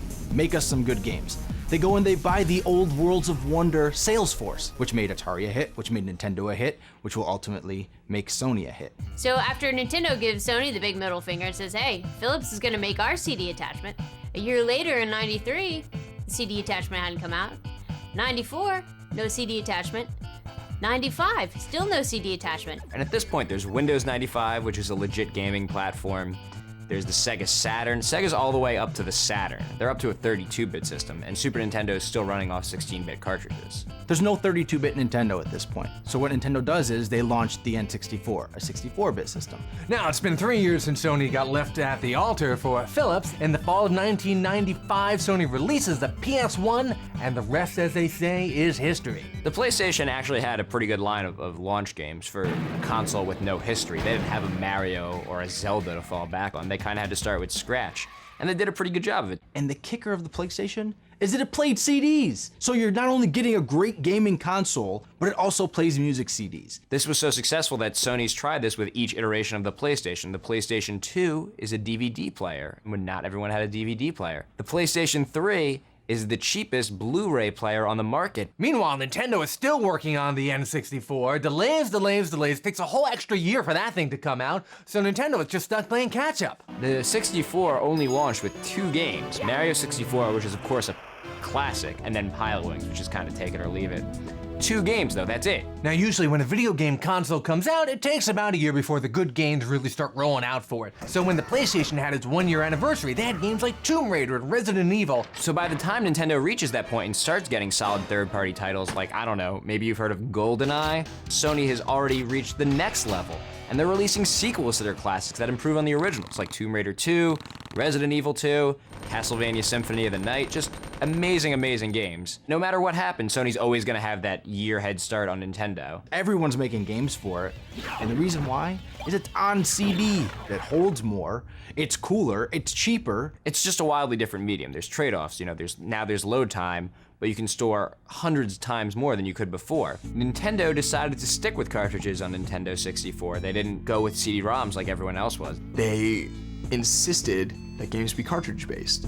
A, quicker load times. B, probably the more important reason, they're more difficult to pirate. Cartridges do have some advantages over CDs, and it was never really obvious that Nintendo made the wrong choice until Square jumped ship and released Final Fantasy VII for the PlayStation. So remember how Nintendo left Sony at the altar? Well, a couple of years later, all the chickens come home to roost. There's a company called Square, and they make the Final Fantasy games, which everyone knows are Nintendo games. Every Final Fantasy game comes out on a Nintendo system. And of course, the next Final Fantasy game is slated for the N64, and it's guaranteed to be a huge hit. Square Enix, which had been developing a Final Fantasy game for what would be the Nintendo 64, bailed and actually came out with it as an exclusive for the Sony PlayStation. So why did Square switch from Nintendo to Sony? One reason, the CD, that optical disc. You could store more stuff on there, more movies, more music, more graphics, and for Square to build the greatest Final Fantasy game to date with all the music and the full motion video intros and the 3D characters and the side quests, you needed that big CD to put all that stuff on. Final Fantasy VII was the tipping point. It's such a big game that it really popularizes the entire genre of role-playing games in America. And Sony surged into #1, and they never looked back. Over the next couple years, both Sony and Nintendo would release a whole lot of good games. Nintendo had Donkey Kong 64 and Zelda the Ocarina of Time. Sony had Silent Hill, and they had Metal Gear Solid. But when all the dust settled, Sony's got 100 million PlayStations out there, and Nintendo's got about 34 million N64s. Nintendo had lost the video game crown. But believe it or not, things were about to get much worse for Nintendo. So when Nintendo released its next console, the GameCube, it had to face off against 2 huge competitors. One, the PlayStation 2. Second, the Xbox. And it went from the #2 spot down to the #3 spot. Nintendo, long in third place, got hungry and got creative, and they came up with the Wii, which is now the #1 console out there, showing you that anybody who's on the bottom doesn't stay there forever, and anyone who's on top also doesn't stay there forever. This is what needed to happen for gaming. They were trying to compete on the grand scale. Now they're gonna start relying on things like innovation and interaction as opposed to big titles, big games, big budgets. No, Nintendo's going back to their roots now and really focusing on gameplay and interaction with people. And that's what Nintendo does the best. The lesson here is that competition's good for the industry. Sony and Nintendo were both going back and forth, forcing each other to release better products. The truth is, we're the winners, because right now we get a lot of great games and a lot of great things are happening in gaming.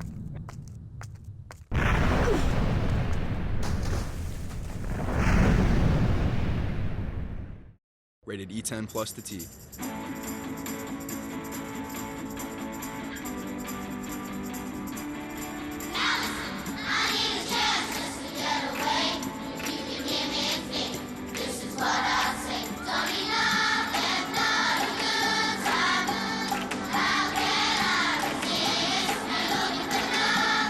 Play the games everyone wants to play.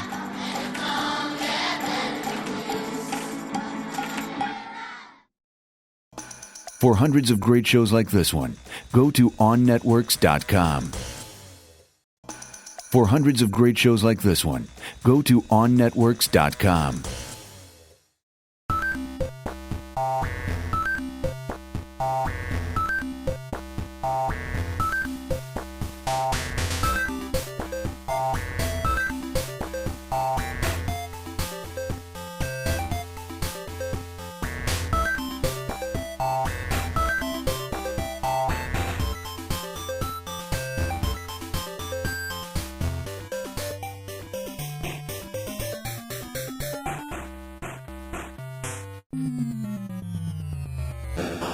If you play enough video games, you eventually start to see a language and a set of rules they all play by, and you don't need to read the instruction booklet anymore. You just, you can start playing the game and you kind of figure things out as you go. It's kind of like filmmaking, where there's certain rules of editing and composition, and you have to go back to the early filmmakers, like D.W. Griffith or later Orson Welles, to find the guys who really made those rules that we all follow today. In video games, the guy who's responsible for all this is Shigeru Miyamoto. Shigeru Miyamoto was hired by Nintendo in 1977. They hired him to design the artwork that goes on the side of game cabinets. Yeah, he worked as a staff artist. He's intellectually curious, always seeing what was going on. And then in 1979, he actually had his first shot at designing a game. At this point, Nintendo's trying to break into America, and so they try to do this with a game called Radar Scope. Now, it didn't go over so well, so they ended up having like a few thousand of these cabinets left. So, in desperation, they looked at this, young artist and said, hey, you know what? You want to make a game? We got all these Radar Scope machines. See what you can do. We got nothing else to lose. Take all these Radar Scope parts, we got the cabinets, the joysticks, the screens, just reprogram them, make your own game, let's see what happens. So, Miyamoto gets to work, and out comes Donkey Kong. We all know the history. Donkey Kong became a huge smash internationally, right? But what it did that was even more important was actually establish a new genre for video gaming, the platformer. A platform game, basically the name comes from the idea of jumping from platform to platform. And you want to jump over obstacles, you want to jump to avoid falling off the edge. It just became a huge new way to play games. Pretty much until games really got a third dimension and became 3D, jumping really defined video games. It was about 1/3 of all games were platformers. In fact, the protagonist of Donkey Kong, even though we now know him as Mario, was originally named Jumpman, because that's what he did, he jumped. Before that, there was no jumping. Jumpman was the first jumper. So Donkey Kong's a huge hit, and Miyamoto's obviously a rising star at Nintendo, and his next hit would come 4 years later with Super Mario Bros. So if Donkey Kong invented the platformer, then Super Mario Bros. Perfected it. It added so many things that we just take for granted today. The power-up mushroom that made you bigger, the star that made you invincible, the fire flower that let you shoot fireballs and introduced a new mechanic to the whole game. I mean, that changing roster of power-ups / weapons became standard practice, not just for the platformer, but for genres to come. The name Mario Brothers is kind of misleading because in a lot of ways, the star of the game is really the Mushroom Kingdom and all the secrets it has and that kind of thing. What it did was make a fundamental part of the gameplay experience all the hidden secrets and all the interesting shortcuts and weird warps. Back in the day, these things were exchanged by word of mouth. There was no internet, so it kind of created a culture around it. Another thing that I just love about Super Mario is sort of the introduction of the mini-boss. And I mean, basically in Super Mario, you lay down a really nice level progression structure. The level structure of Super Mario Bros. Is kind of like going to school. You have, for example, World 1.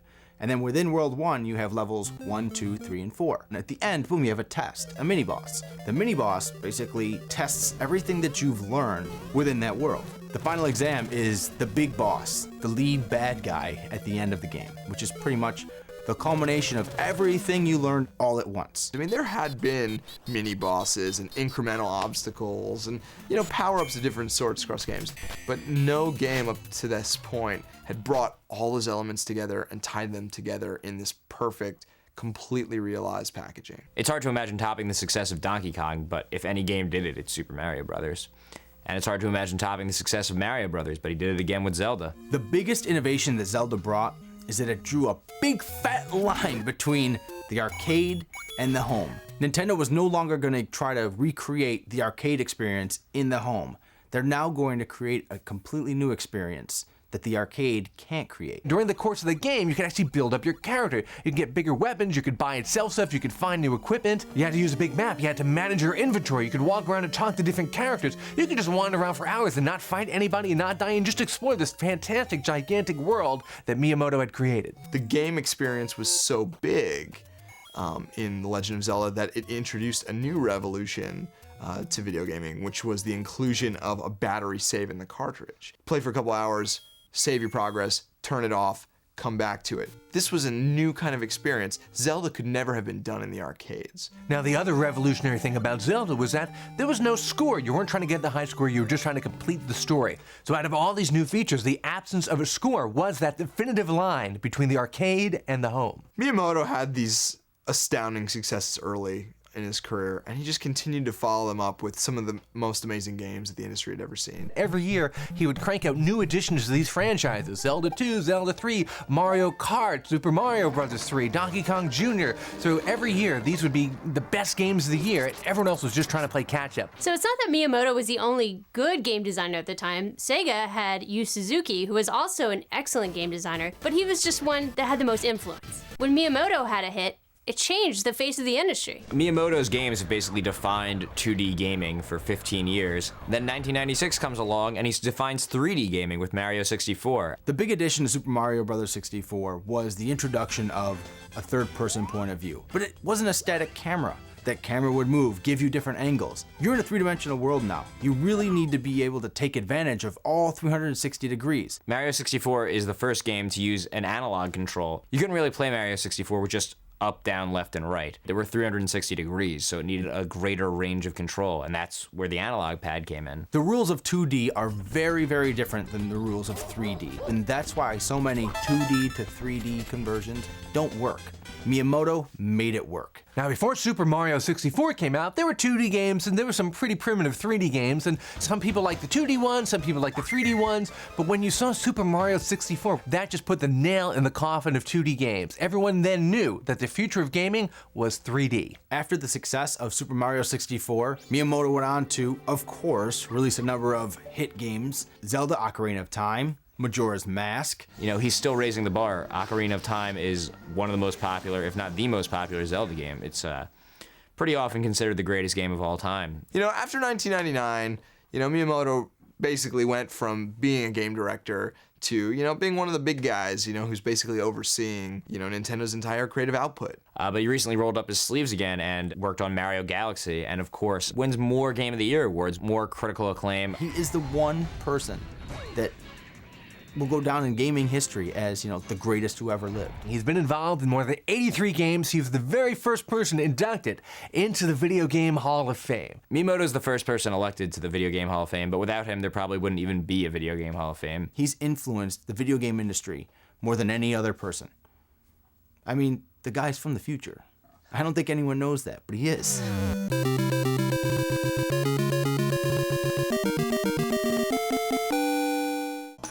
For hundreds of great shows like this one, go to OnNetworks.com. For hundreds of great shows like this one, go to OnNetworks.com.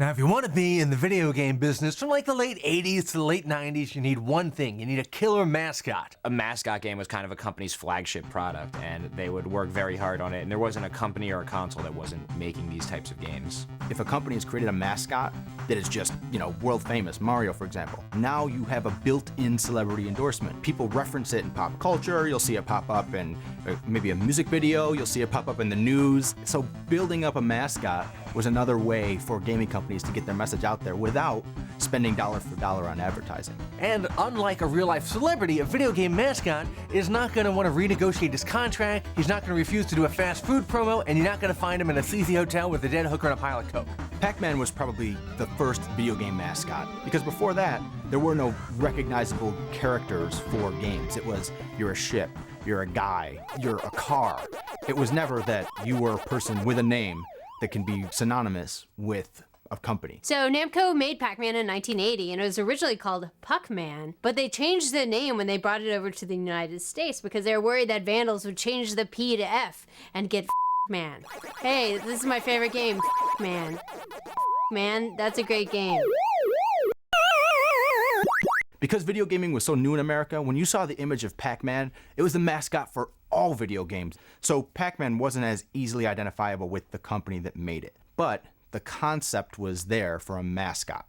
And you saw it because Pac-Man was known by everybody at the time. The very next year after Pac-Man, we had a whole new revolution in gaming mascots. We got a 2-for-1 deal with Donkey Kong. We had not only the title character Donkey Kong, the big gorilla, you also had Mario. Donkey Kong is one of Nintendo's first mascots, and he really evolves as a character. In Donkey Kong 1, he's the villain. In Donkey Kong Jr., he's the victim. In Donkey Kong 3, he goes back to villain. But by the time they make Donkey Kong Country, the character has become so popular, there's no way they can do anything but make him the hero. And he becomes this lovable ape in a tie, and he becomes a mascot character. He's got to be this stuffed animal you could take to bed with you, or, the guy you could put on your lunchbox. This lovable character that really opens up the door for licensing opportunities. Even more so than Donkey Kong, Mario actually became the key video game mascot to come out of that game. Mario is this instantly recognizable icon. You see him, you're like, Mario, Nintendo. But it's so funny because the reason why Mario looks the way Mario does is because of technical limitations. They gave him a hat because it was too hard to do hair.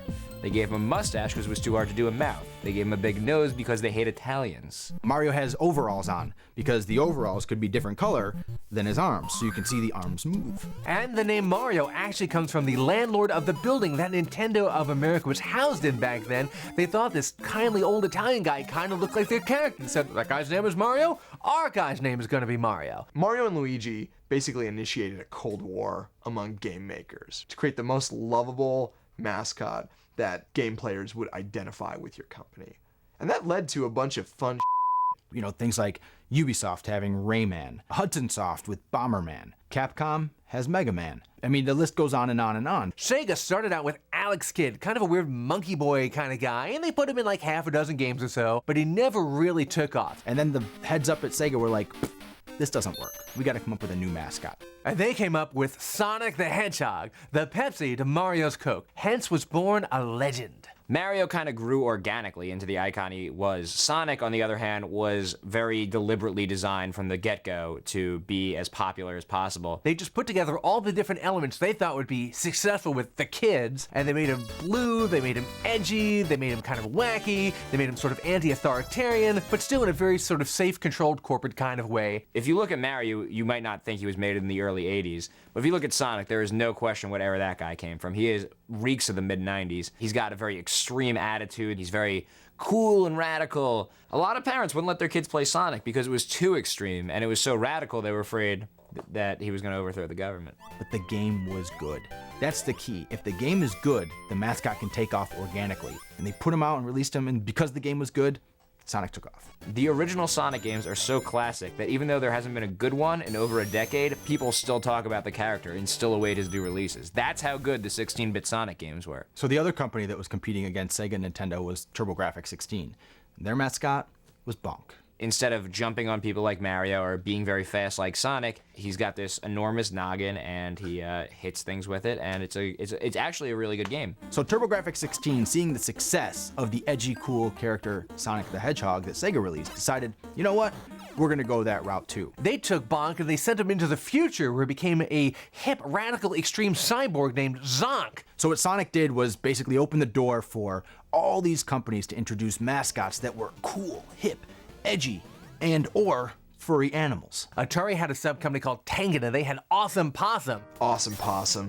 Wonderful. Just a wonderful carbon copy of Sonic the Hedgehog. We get Awesome Possum. We get Sparkster the Rocket Knight. He's I believe a hamster or a possum in like a knight uniform with a rocket pack. Then a company called IREM tried Rocky Rodent. He was like a hip, cool rodent who took his different hairstyles and threw them at bad guys. Sunsoft has Arrow the Acrobat, who eventually they spin off into Zero the Kamikaze Squirrel. Then there's Bubsy the Bobcat, who was had this exclamation point on his shirt. That's how extreme he was. Even his shirt was yelling at you. So Bubsy actually held his own for a little while until Bubsy 3D came out, widely considered one of the worst games ever. Even a decent mascot cannot survive a terrible game. And these games were just a dime a dozen. Everyone had to try to get one out there. Even the good ones are getting lost in the shuffle. There's just so many of them.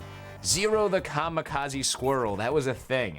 That one sounds pretty good, doesn't it? Possibly the only goofy mascot from that era besides Sonic that's still around is Kirby. It seems like the most generic of game mascots. I mean, you just have a cute pink bubble that eats things. Yet for some reason, Kirby's still an active player and one of Nintendo's biggest characters. So after Sonic, the only one to kind of really stand out in this extreme furry animal brigade was Crash Bandicoot. What I like about Crash Bandicoot is that he doesn't have attitude. He's just kind of crazy. Like he just kind of looks off kilter. Like he could turn on you at any minute. That's what I liked about him. Crash Bandicoot did well because he had good games. Crash Bandicoot was pretty much the Mario of the PlayStation. You know it's a good mascot when he gets a kart racing game. And Crash got a great kart racing game. But then he kind of lost his mascot status because eventually his game started showing up on all the different systems. Games on the GameCube, games on the Xbox. So he went from mascot status to basically a well-known game character status. Now, the same thing that happened to Crash actually happened to another character called Zool years earlier. Commodore was going to use Zool as a cute little ninja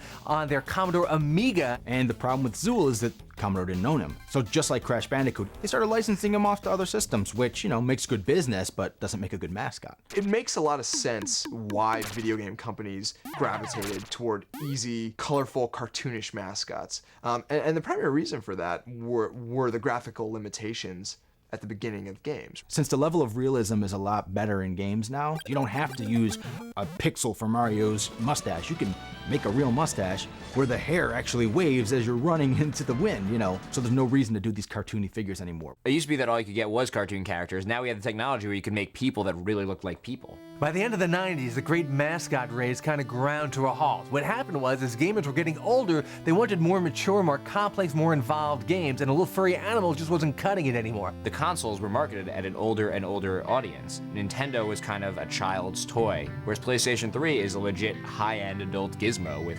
very confusing media features. So the only mascot that's kind of survived recently is Pikachu from the Pokemon series, and really, if you look at it, that game is also just for kids. Out of all these mascots, Mario is really the only one who's been around from the very beginning. Now, why is that? It's because he's like Tony Bennett. He doesn't try to change with the times, and that's why we still love Mario today.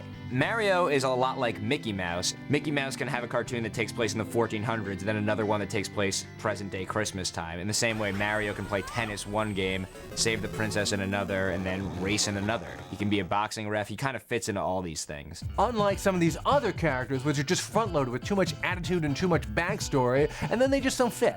Sonic is still alive, Pokemon, Kirby, obviously the Mario series, proves that established mascots can still live.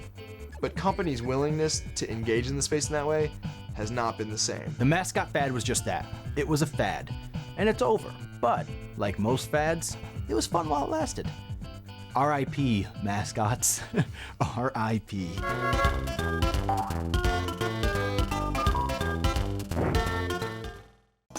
For hundreds of great shows like this one, go to OnNetworks.com. For hundreds of great shows like this one, go to OnNetworks.com.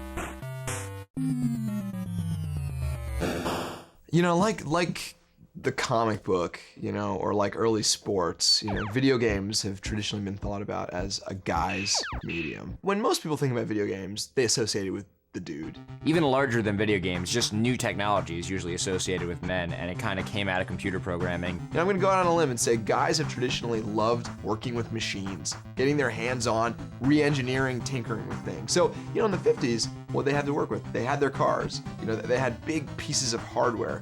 But then enter the computer age. That same mentality and those same guys actually jumped from working on their cars to actually building computer programs. By default, computer programmers were mainly guys, so games were mainly a guy thing. Guys played the games, guys made the games, and most of the games were about guys shooting other guys. Fast forward a couple of decades, and now almost half of all gamers are women, and there's really no stigma attached to being a girl gamer anymore. How did this happen? So if you want to talk about gender in video games, you really have to break it down into 3 parts. It's the content of the game, it's who's playing the game, and who's making the games. If we look back at Atari's arcade division back in 1980, there were about 30 software engineers working there. Out of those, one was a woman, Donna Bailey, and she went on to help co-create one of the biggest arcade hits of all time, Centipede. At the time, nobody knew Centipede was designed by a woman. Everyone just knew it as the next Atari game. But for some reason, a lot of women like to play Centipede. So there are actually a lot of theories as to why women like to play Centipede. One is because the colors of the game, like a lot of other video games at the time, had really bright, kind of harsh colors. And Centipede had a lot of nice, soft pastels. A lot of powdered blues and lime greens and light pinks, and maybe on those rare occasions when girls went into the arcade, they were drawn to this cabinet. Nobody knows for sure, but that seems to be the main theory because Millipede, the identical game, total sausage fest. Donna Bailey was the first female designer for an arcade game, but the first female game designer was Carol Shaw, who developed games for the Atari 2600. While at Atari, she created 3D tic-tac-toe and then video checkers. Later, she went to Activision, where she created one of the masterpieces of that era, River Raid. Yeah, it's interesting when you actually look back at some of the classic Atari games, you start to realize a lot of the really good ones were made by women. You had Laura Nikolic, who designed Spider-Man, which also happened to be one of the few decent games built on a license. You look at one of Atari's defining games, Warlords, was designed by a woman named Carla Meninsky. So as PCs became capable of playing more and more complicated games, people started to design games that would appeal to your intellect and not just your trigger finger. Roberta Williams created the King's Quest series, which is one of the first medieval adventure RPG-style games, and Jane Jensen worked on some of those games and went on to create the Gabriel Knight series, still the predominant name in mystery adventure gaming. Besides Centipede, the first game to actually have any kind of female following was Pac-Man. The game designer Toru Iwatani, he was looking around the arcade and realized that, most of these games are shooters, they're sport related, they're about racing things. They're games that are rooted in male fantasy. So he goes and decides, I'm going to design a video game for women. Pac-Man is born.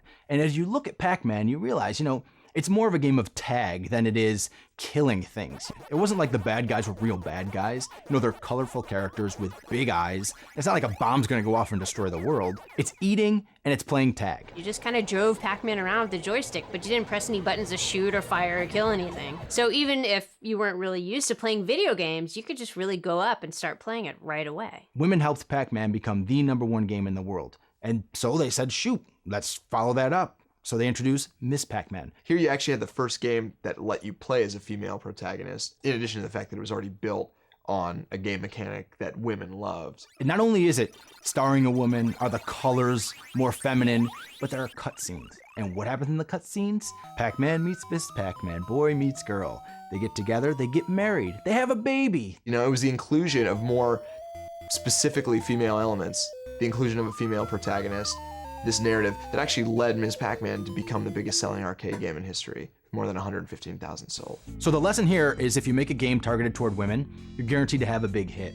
And it's proven more recently with The Sims. Instead of just running around and shooting things, in The Sims, you're building things. You're designing a house, you're building people, you're building relationships between these people, all things that appeal to female gamers. And The Sims went on to become the #1 PC game franchise of all time, showing that if you want to sell a lot of copies of games, you can't ignore half your audience. You have to bring women into the equation. While Ms. Pac-Man was the first female protagonist in games, it'd be a while till we'd see a full-fledged ass-kicking female action hero in a game, which happened as kind of a surprise to most gamers in '87 with Metroid. This is actually a fairly standard side-scrolling shooter, and you'd run around and do all the normal things you do in a video game, but at the very end, the character takes off her helmet and reveals that she's actually a chick, shocking millions of prepubescent Nintendo players everywhere. And that almost says more than it being a woman, just the idea that it was a twist that it was a woman. They used your expectations that the hero was a man against you. Most young men who were playing the game, they didn't mind, because the game itself was so good, and because it introduced this layer of narrative complexity that you just don't see in games. People loved it. But just to make sure the men weren't too disappointed, if you beat it in a certain amount of time, you got to see Samus in a bikini, which set off years of rumors that if you beat it in an inhumanly low amount of time, you got to see her with even less. And people are still working on this problem today. We have our finest men across the country. We've gotten it down to a half hour, and we're pretty sure if we can get lower, we're gonna see Samus naked, so some big news coming, people. So Samus may have been the first female action hero in a game, but the biggest of all time was Lara Croft from the Tomb Raider series. Lara Croft was originally designed to be a guy, but it would have been too close to Indiana Jones, so they make the switch, make her a woman, a British aristocrat. Now it adds a whole new level of cool to the game. You know, really, Lara Croft was just so outrageous and so fun. I mean, she looked like a playboy, she kicked more butt than all the guys, and then went on to be not only the most famous female star in a video game, but just the most famous video game character, period. Lara Croft goes on to be a huge sex symbol for the gaming industry. Lara Croft shows up in comics, commercials, movies, novels, magazines. I mean, you name it, Lara Croft is there. Lara might have been the reigning video game character sex symbol, but the first video game sex symbol that was an actual person was a game designer named Stevie Case. Stevie Case became famous in 1996 after she beat the creator of Quake, John Romero, at his own game. This is a big deal because not only did she beat the creator of Quake at his own game, but it was really kind of a dude game. It was like the guys game. It wasn't like she beat him in Hearts. She beat him in this game where you're like shooting everyone in the face. You know, Playboy, they're always really good at finding, oh, who would be really interesting to show naked. And so Stevie Case ended up being like the first professional gamer to pose nude in Playboy, which actually then led to Playboy implementing a whole annual series of the best naked video game characters, which is creepy and intriguing. Last year they had Miss Pac-Man without her bow, and pretty controversial because it just looked like Pac-Man. But some guys are into that kind of thing. Who am I to judge? Hey, just keep Baby Pac out of it. So today, 43% of gamers are women. That's almost half of a huge multi-billion-dollar industry. And there are a lot of categories like The Sims, like casual games, where women totally dominate. And there are more women over the age of 18 that play games than there are men under the age of 18, which is ironic because initially people thought only 15-year-old boys play games. It's not the case anymore. And of course, there are tons of websites for girl gamers, girl gaming clans out there. In fact, one of the first big sites was GameGal.com, founded by one of our co-panelists, Libby Goat. And then you have the entire casual games industry, which is huge, and women dominate that market completely. The card games, the word games, puzzle games, women have basically breathed life into that entire industry. If you could appeal to women, you would double the amount of people you could sell video games to, and Nintendo realized that when they made the Wii. It's very casual, it's very friendly. Beyond the system being simple and just not having a lot of buttons, the games are geared towards women. There's a lot of puzzle games, a lot of casual games. A lot of the Wii games encourage people to get up off the couch and socialize and have fun, and that appeals to women. So I've heard. Now, what's the number one console out there right now? The Wii, which proves that if you build your machine to appeal to a huge, wide mass audience, including women, you're going to be laughing all the way to the bank. Now it's just like the movie industry. There are guy movies, girl movies, and movies that appeal to both. There are guy games, girl games, games that appeal to both. And so you kind of have your, I'm gonna chainsaw your crotch game over here, and then you have your nice puzzle game over here with maybe less violent. And that, you know, but you also have a bunch of games in between that appeal to both genders. And so it really is, there's something for everyone out there. You know, women are just one big game that no one's managed to beat yet. You can use that.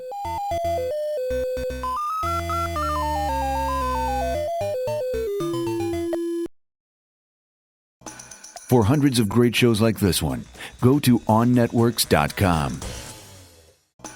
For hundreds of great shows like this one, go to OnNetworks.com.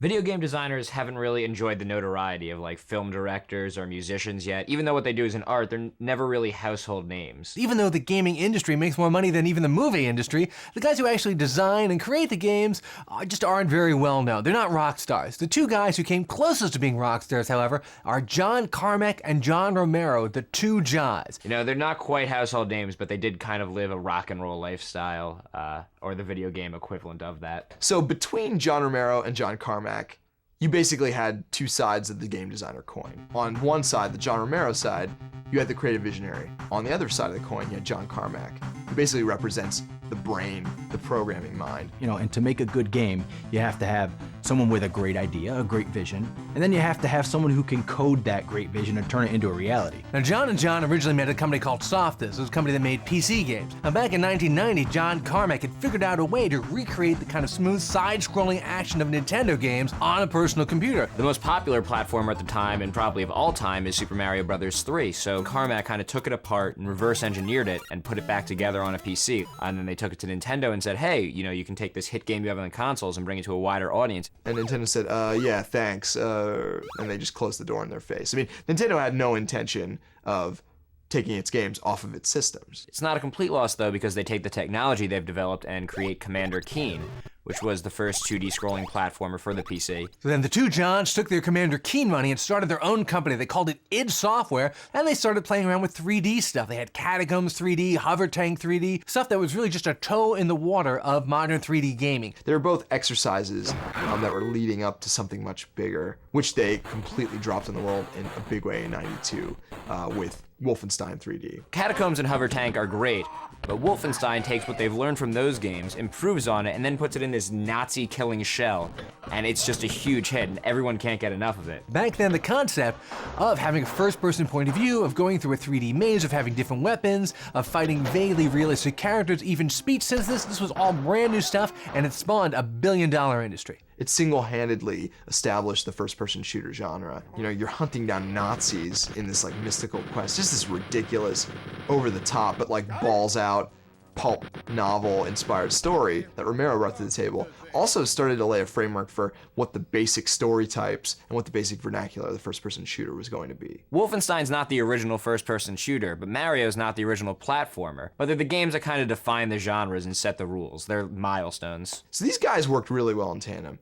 But the world hadn't seen anything yet from them, because the next year was when they finally dropped Doom. In Doom, you're a nameless space marine on Mars who has to fight the bad guys who come out of a portal from hell. But the plot is irrelevant. It's the action that really makes the game so special. It's Carmack and Romero at their best. It runs so quickly. I mean, it just like nothing you've ever seen. It was just like hyper real, hyper in your face. It completely like broke down the boundaries that you were used to having when you played a game. But the real thing it brought to the table was multiplayer. You would use your modem and actually compete against other people. Now most first-person shooters are built with that in mind. You know, they're exclusively multiplayer, like Team Fortress or Counter-Strike. It's a major component of games that didn't exist before Doom. If you think about all the things we take for granted today, online multiplayer, death matches, user mods, all of those come from Doom. 1996, they come out with Quake, whereas Doom and Wolfenstein took place in 3D, Quake is actually truly 3D, and that it has polygons and true height. They really went all out. Romero, again, brings his distinctive aesthetic to the table, brought Nine Inch Nails' Trent Reznor to design the sound, creating level design and just an unbelievable sense of scope that you've never gotten in a game. By this time, in 1996, the two Johns are living the rockstar life. They're millionaires, big mansions, they have matching Ferraris, you know, and why shouldn't they? Their products are in the hands of millions and millions of consumers. Romero and Carmack became two of the biggest names gaming had ever seen. They were these dynamic guys, highly egotistical, who flaunted their success. They've made the most successful computer games of all time, and they've become rich from it. And that's awesome. So at first, you know, these two distinct personalities worked together, meshed together really well, and they made great games like Doom. But later on in their career, they were really kind of conflicted against each other. Romero wanted all the emphasis on cool design and storytelling and plot, while Carmack was really only interested in the technological back end. He wanted all the emphasis to go into the programming and the special effects. Of course, with all the success comes a lot of egos clashing, and this is the part of the Behind the Music special where we get the sad music because the band breaks up. On one hand, Carmack stays with id.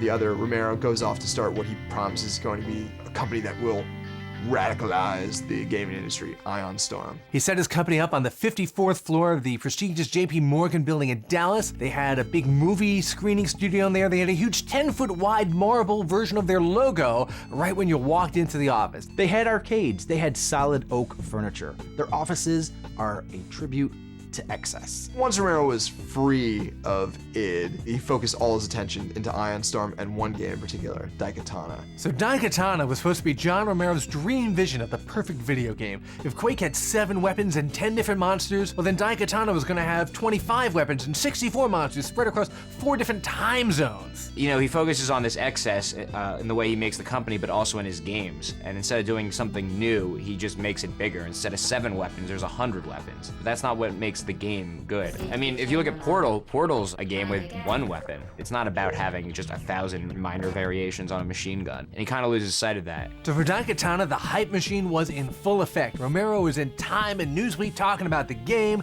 They had the world's most obnoxious advertising campaign where it said John Romero's gonna make you his bitch and that you should suck it down. The ad seems like it was written by a pro wrestler in the mid-90s. It's like something Stone Cold Steve Austin would say when he was cutting a promo. It's not really advertising the product, it's just like boasting and being cocky. Even better, Romero said, you know what, this game is gonna be out in 7 months, just in time for holiday 1997. Back over at id Software, Carmack goes, that's crazy, and he gets to work on Quake 2, which actually will come out that year. Yeah, too bad the game didn't come out in Christmas '97. In fact, it took another 3 years for the game to come out. So by the time Daikatana does come out 3 years later, what happens? Quake 3 is out. Quake 3 was one of the greatest first-person shooter games of all time, so it makes Daikatana look like an old game. Quake 3 kind of refines the Quake formula, Unreal Tournament throws in some new twists, and Daikatana is just the same old thing with more monsters and more weapons. And of course the public, after waiting for 3 years and enduring this insulting ad campaign, well, they were just ready to knock the game, and John Romero gave them plenty of opportunities to knock it. When Daikatana came out, people were so ready to hate it that even if it was the perfect game, it still would have been hated and panned. This would be like if right before episode 1 came out, George Lucas put a big ad in the newspapers that said, George Lucas is about to make you his bitch. And Daikatana was about as well received as episode 1. And Daikatana ended up being a $30 million flop. It's the Ishtar of gaming. People will tolerate you being full of yourself when you're putting out stuff like Quake and Doom. But when you're putting out stuff like Daikatana, you gotta learn a little bit of humility. So by 2001, the story was over for Ion Storm. They closed up their Dallas office.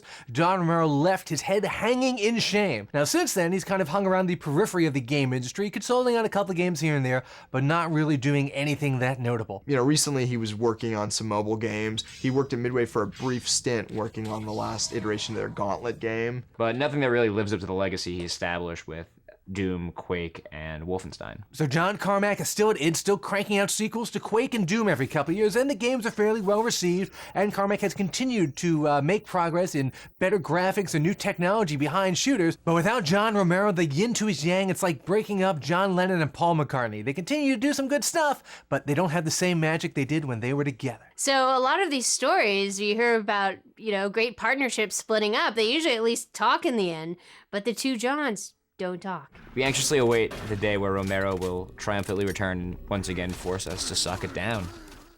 Honestly, that's what we're all waiting for. As much as it's fun to hate on John Romero, without Romero, Carmack's programming skills would not have been realized in such an incredible, iconic way. And without Carmack's programming skills, Romero would never have been able to bring these amazing visions to life. Between the two of them, they did produce a series of games that revolutionized the industry and set it on the course that it is today. 20 years from now, what's going to happen is people aren't going to remember Daikatana. They're not going to remember John Romero's ads. What they're going to remember is John Romero and John Carmack made Doom. It's like how no one's really gonna remember the last 10 years of the Rolling Stones or so. They released Sticky Fingers and they're still gonna be known for that in 50 and 100 years.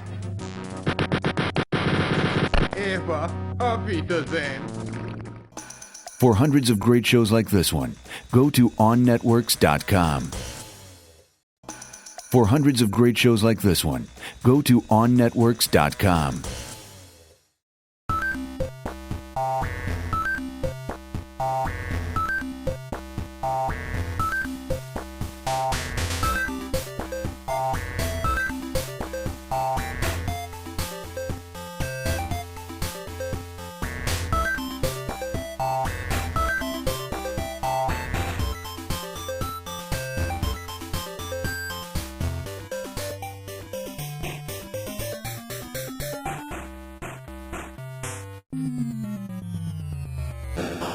You know, we usually think about the video game industry coming into its own in the 70s. With the birth of Atari, things like that. But it actually goes back a bit further than that. When in 1958, a physicist named Willie Higginbotham, we're not making that up, at the Brookhaven Labs here in New York, created a game called Tennis for Two that worked on an oscilloscope screen. This was an era when computers were the size of rooms still. Computers weren't things you bought and brought home, so it kind of went unnoticed. It wasn't really a practical thing yet. It wasn't until a couple years later, in 1961, that Steve Russell at MIT created Space War, the first real computer game. Video games and science fiction have always been good friends, and the first computer game was called Space War, which was the most generic title available at the time. Space War was a pretty crude game, and it was done by Steve Russell and his friend. A spaceship trying to shoot another spaceship, done on a huge computer, and they did it just to prove that they could do it. They built the game for themselves. They built it on a machine that only a few people in the entire United States would have access to, and they just enjoyed the hell out of it. The thing about these first two video games is they weren't built with any kind of commercial potential in mind. It's not like these guys were making these games and selling them out of the back of a truck somewhere. They were just experiments with equipment they already had in the lab. If Higginbotham and Steve Russell sort of invented video games, it was Ralph Baer and Nolan Bushnell who actually developed it as a business. Now, in 1966, Ralph Baer works for Sanders Associates. They're like Halliburton. They're a top-secret military contractor. But he's secretly using his budget and his resources at work to chase this crazy dream of a TV you can play. And during Vietnam, when he was supposed to be working on winning Vietnam, instead he was building video games, which kind of explains some things. In 1968, Baer invents and patents a ping-pong-style game. And then, realizing, okay, there might be a market for this, he starts calling up television companies to see if there's any interest in buying this and kind of bringing it to market. Finally, in 1970, Magnavox bites, and they plan to release Baer's creation as what would be the first home video game console known as the Magnavox Odyssey. Ralph Baer is really an engineer type. He's the kind of guy who'd happily sit in a dark room by himself for hours working on projects. In the meantime, you got Nolan Bushnell, who's kind of this freewheeling hippie type. He's the kind of guy that you'd find smoking a cigar in a hot tub with women all around him. Yeah, Ralph Baer and Nolan Bushnell are like a buddy cop movie, you know? One's a free-thinking hippie and the other's like a straight-laced guy who doesn't want a new partner. And Nolan Bushnell is that new partner. Here's a guy who lost his college tuition in a card game and then had to go work at an amusement park where he kind of ran all the coin-op games there. But it was there at the amusement park that he got a love for coin-op games and more importantly figured out how the business works. And was starting to just get a feel for the showmanship that goes into getting people to play your games, that goes into getting people to stock your games. And so he was actually building up the entrepreneurial know-how. And combined with what was already a pretty charismatic personality, you know, he was going to go far. So Bushnell eventually goes back to college. He goes to Utah. Now that's one of only 4 colleges in the country, including MIT, where they actually have these big room-sized supercomputers. He stumbles across a copy of Steve Russell's Space War, and he says, wait a minute, this is the future right here. I have to take this thing that sits on this gigantic computer and find a way to put it in a box that somebody can put a quarter into. Then, in 1971, Bushnell designs and ultimately releases what will be considered the first arcade coin-op video game, which is essentially Space War, but he calls it Computer Space. He took Space War and turned it into the much less interestingly titled Computer Space.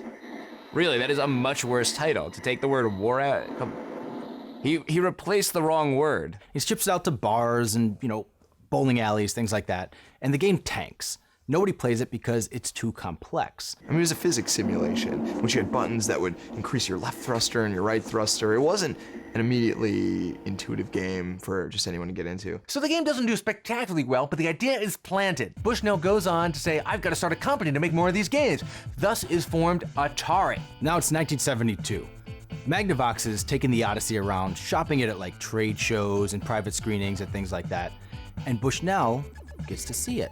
He plays it, and he instantly falls in love. And he sees the tennis-style game with the paddles and the ball, and he says, this is what I should have done. Computer Space was too complicated. I gotta pull it back and make something really simple that people can understand. He decides to make his own version of that. He goes on to call it Pong, and it becomes the first video game hit. Pong is still kind of a cultural milestone. Even people that don't like video games at all can probably tell you the first really popular video game was Pong. So 1972 was a watershed year for video games, right? On one hand, you had Pong in the arcades, which was the first coin-operated arcade hit, and then Magnavox released the Odyssey for, home. Almost immediately, Magnavox sues Atari because Bushnell basically stole the game.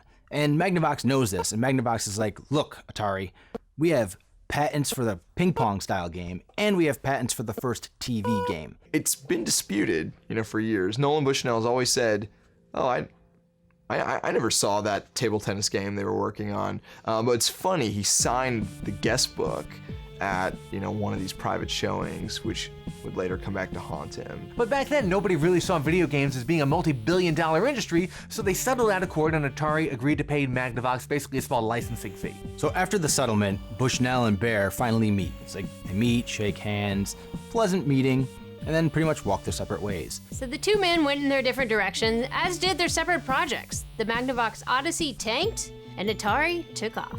Yeah, I don't know. When was the last time you ever heard Magnavox being associated with video games? Besides this episode, I guess. Ironically, Nolan Bushnell's first two games, Computer Space and Pong, they were basically kind of stolen from other people's ideas. Once Pong became a big hit, however, other copycats came in and they started stealing all of his Pong business. After Pong becomes a huge hit and everyone rips it off, Bushnell's like, wait a second.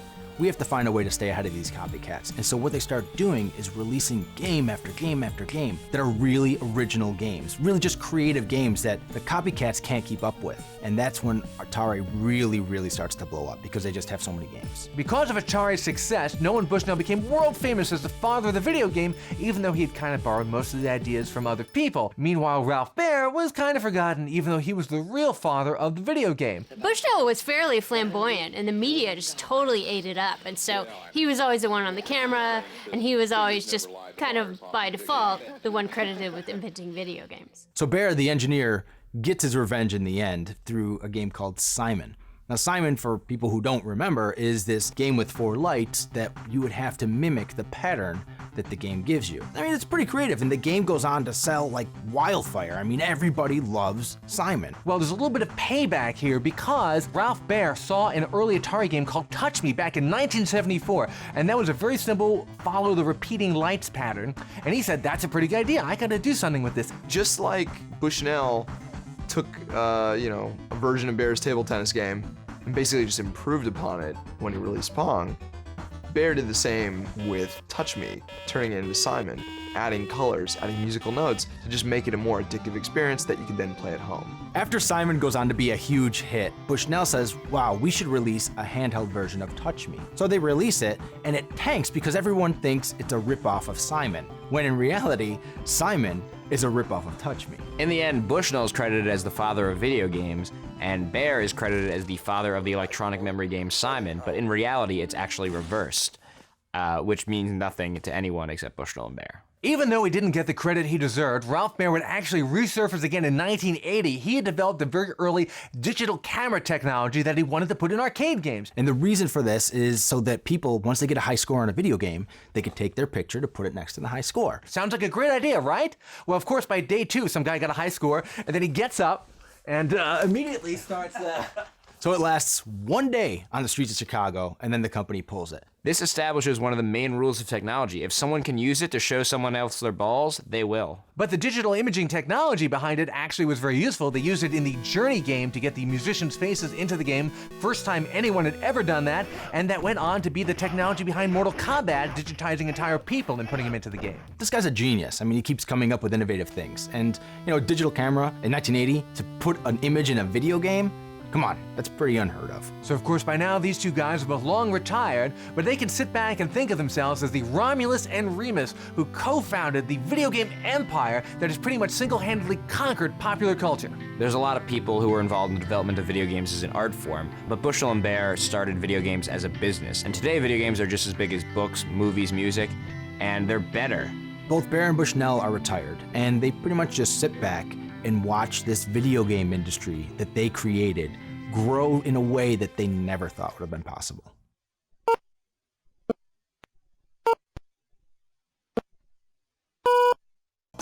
For hundreds of great shows like this one, go to OnNetworks.com. For hundreds of great shows like this one, go to OnNetworks.com.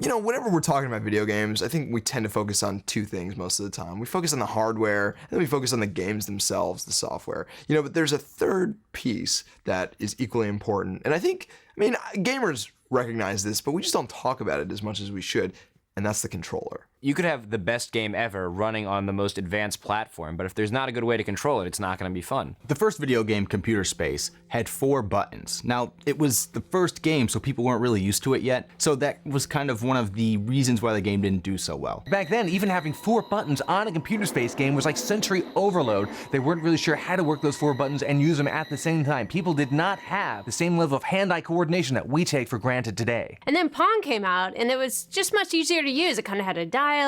It was just much more intuitive for people. Computers aren't really popular yet. People aren't really familiar with buttons, so knobs are kind of a little more common and a little easier to interact with. So that's why Pong really caught on, because it was a game that was simple enough where people could just move back and forth, have fun, and not think about how they're interacting. And then by '79, Asteroids came out, and that actually had the same kind of 4-button layout as Computer Space did, but by then people were ready for it, and it was actually a huge hit. Long before joysticks and buttons were standard, every game had its own controls, be it a knob, some sort of trackball, a light gun, a wheel. Everything was different. Atari 2600 comes out, and now the games are in the home.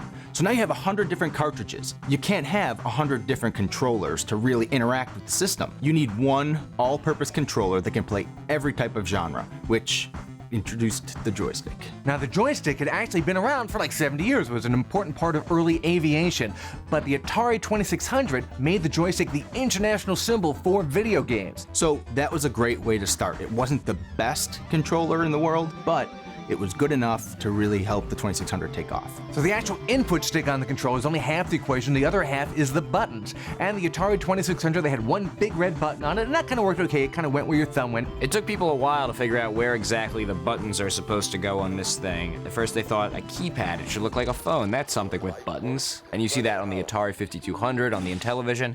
It's obviously not correct. The problem with these square number pad style controllers is you can't look at the screen and just use your hands without seeing what they're doing. You have to really pay attention to what's going on. When people don't notice the controllers, that means that they're really doing their job. It's kind of a seamless integration because you're not thinking about what you're doing. It's just coming naturally. The Intellivision controller had a disc you moved like this, and then all these buttons that were kind of laid out, kind of like an iPod mixed with a phone, but not nearly as good as an iPhone. So when Nintendo came in and wanted to reinvent the home console market with the NES, they said, hey, you know what? We got to reinvent the controller also. We have to make a clean break with the past. So what did Nintendo do to reinvent the controller? Well, they looked at the Game & Watch series. There was these little boxes that you play one little game on, and one of them was Donkey Kong. Donkey Kong on the Game & Watch had a D-pad, and the D-pad allowed Mario to move up, down, left, right. So they decided, hey, that's a really good idea. That'll really shake up things a little bit. When people first saw that, they were like, ugh, this is gonna be so much more complicated than a joystick. How can you have like a little pad? As soon as people got their hands on it, it was immediately recognizable and understandable. The same year that Nintendo came out, Atari was coming out with the 7800, which stuck with the joystick.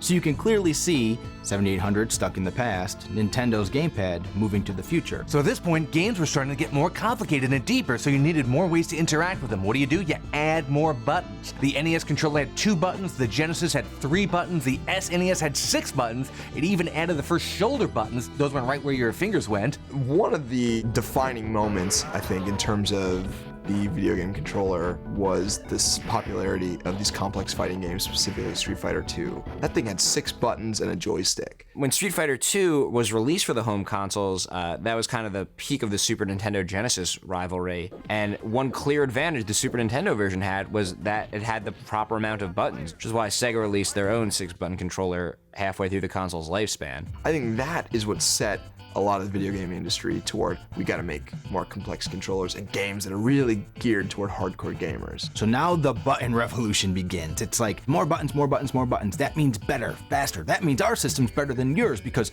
we have more buttons. So the Atari Jaguar attempted to solve the button problem, but they did it by bringing back that old square keyboard style. But again, our hands are not waffle irons, and that just didn't work. By the Jaguar having a gamepad like Coleco or Intellivision, you're resurrecting a failed experiment. It didn't work then. What makes them think it's gonna work now? So the next big revolution in game controllers, that was the N64 from Nintendo in 1996. We were starting to get into very immersive virtual worlds, and the old D-pad just wasn't cutting it. You could do up, down, left, right, but that's not enough for a 3D world. Nintendo introduced analog control, which is actually bringing the joystick back in a smaller form that could give players more nuanced control over what they were doing. The analog controller pretty much replaces what would be 360 buttons because you have a 360-degree POV. It's not that we need more buttons. It's that we need a better way to interact with the game without adding more buttons. So the Dreamcast was the first controller that had 2 analog triggers on it. That's really important because when you think about things, you're not either off or on. There's a range of motion, and the analog controls allow you to translate that mental range of motion into the game. When you get in a car, you're not just going fast or stop. There's not just 2 speeds in your car. Instead of the X button being on or off, it can be in 1,000 different states. It's like, would you rather have 20 different buttons to control the lights in a room or a dimmer switch? In 1997, PlayStation releases a controller that has 2 analog sticks.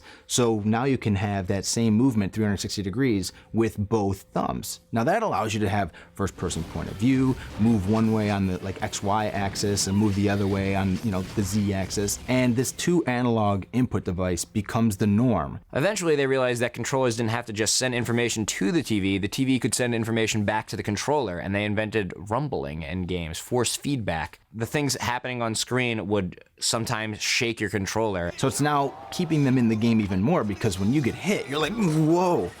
Wow, my controller just shook.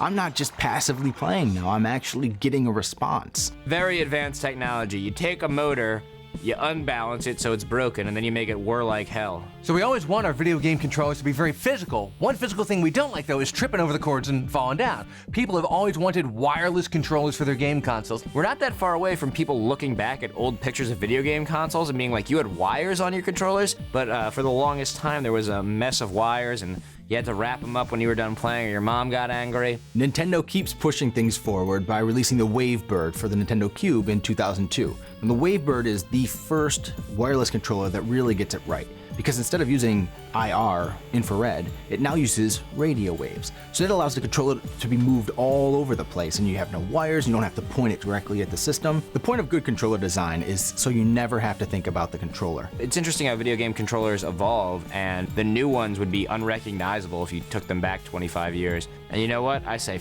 yeah. Up until now, we've been talking about translating your physical movements through buttons and analog sticks and triggers into the game. What if you could take your actual physical actions and do what you want to do on screen? If you could swing a tennis racket or throw a bowling ball or swing a sword, that's what the Nintendo Wii does. It makes you the input device. It's not just a set of buttons anymore, but there's unlimited possibilities where you can move it around in space and towards and from the TV. If the idea of a controller is to become completely transparent to the point where you forget about it, then the Wii is clearly where we're going. The Nintendo Wii controller, it's not quite there yet, but for taking your actions and translating them into the game, it's a very important first step. Controllers used to be simple and then they got complicated, but now they're almost reverting back to simple. There's very few buttons on the Wii. Because it's just like anything, it's cyclical. There are times when it was really simple with the joystick, got really complex with, Dreamcast, and then it starts coming back down, and the Wii now is in the low spot where it's very simple to interact with. There's always been this sort of tension between simple control and complex. I mean, you can look at it from the very beginning, right? It's consistently swung back and forth. And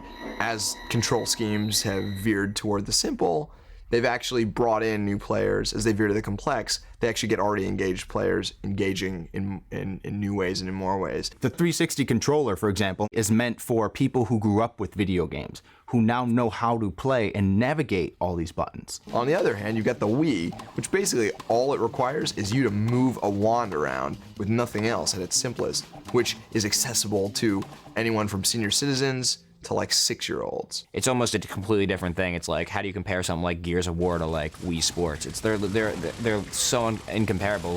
That to say you're into games now, you have to specify. You wouldn't say you're into movies, you say you're into action movies, and I think that's kind of where we're going. I enjoy watching it all evolve. I like sitting back and seeing wow, where are these things gonna go? There's definite arguments that being simple is better and being more hardcore is better. It's just the type of gamer you are.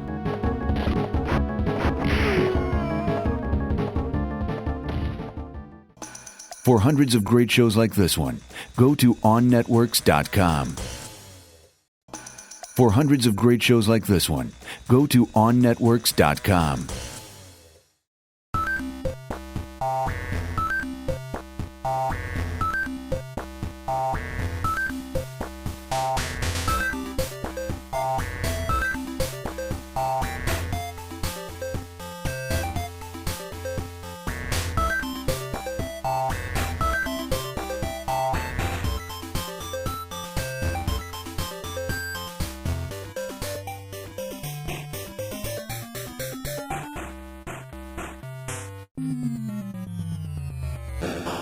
Usually when a console fails, it's for a number of reasons that are pretty common. You know, the hardware's bad, software's bad, there's no third-party support, there's no killer app.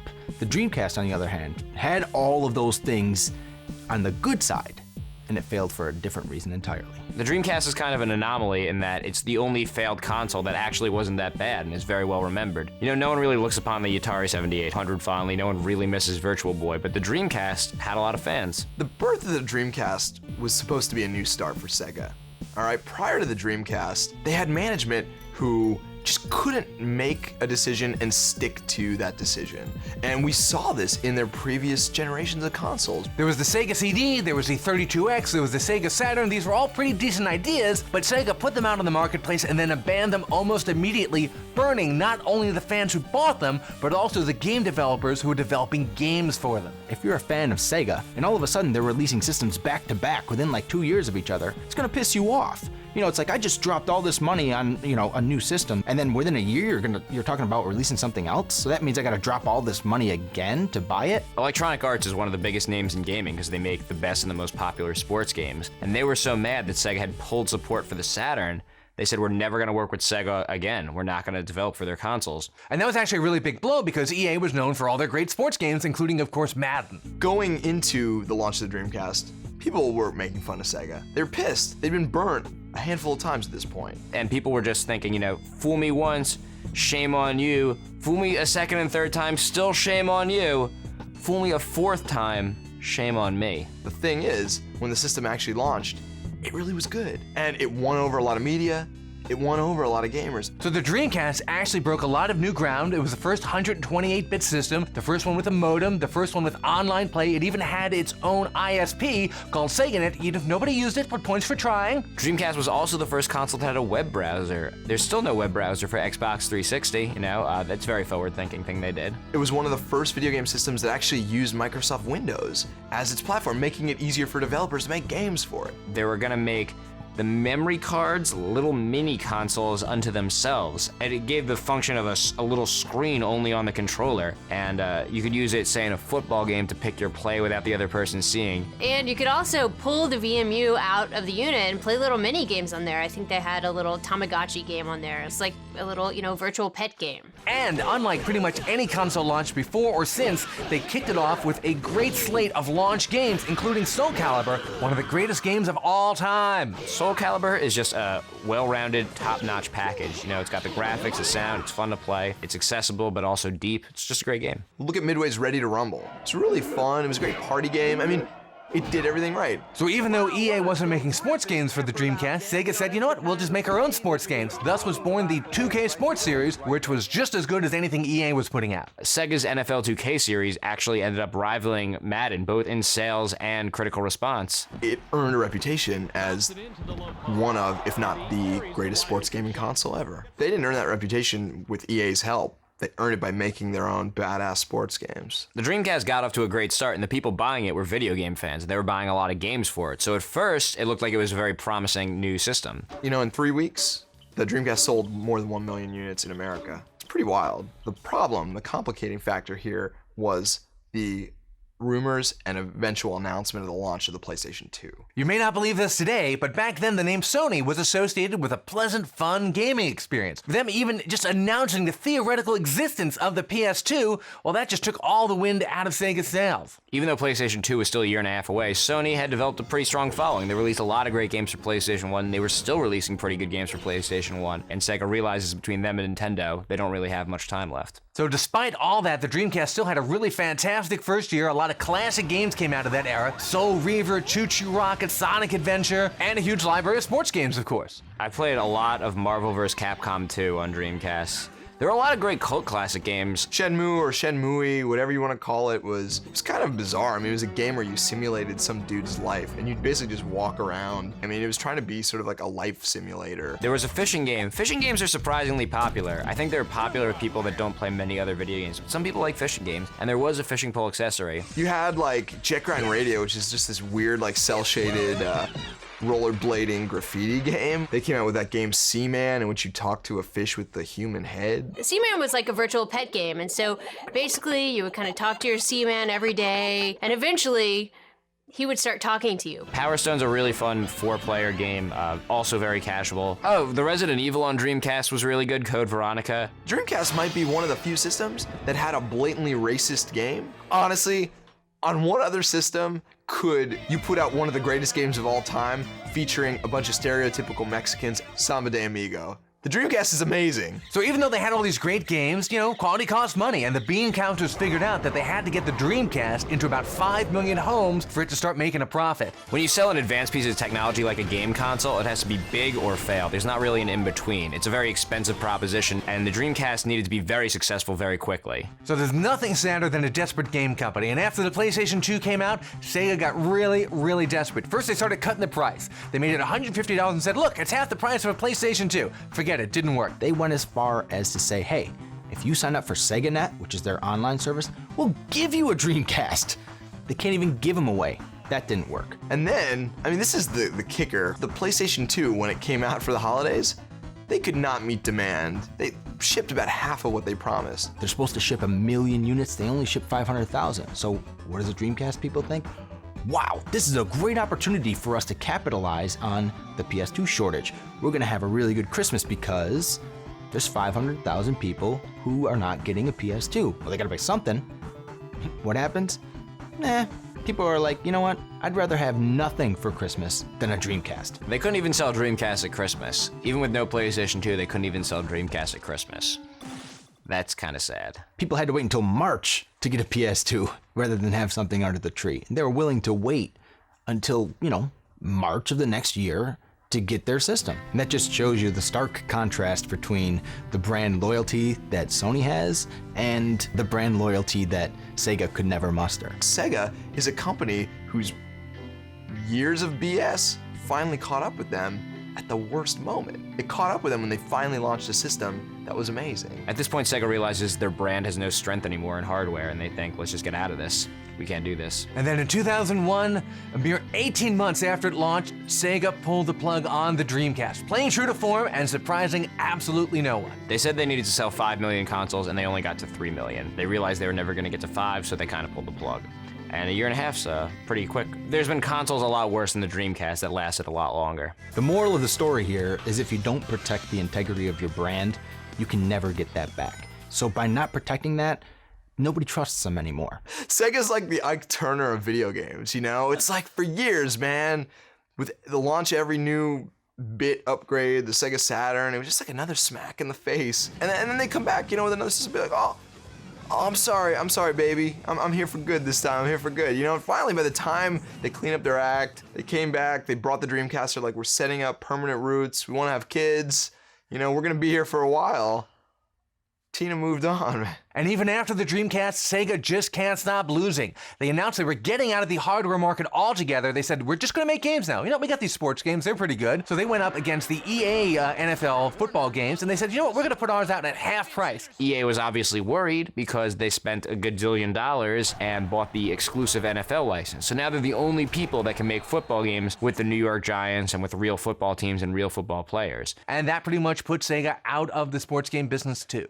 The Dreamcast was a great system, and even now, 7 years later, people are still making games for the Dreamcast. Everyone I know who's ever owned a Dreamcast still has it.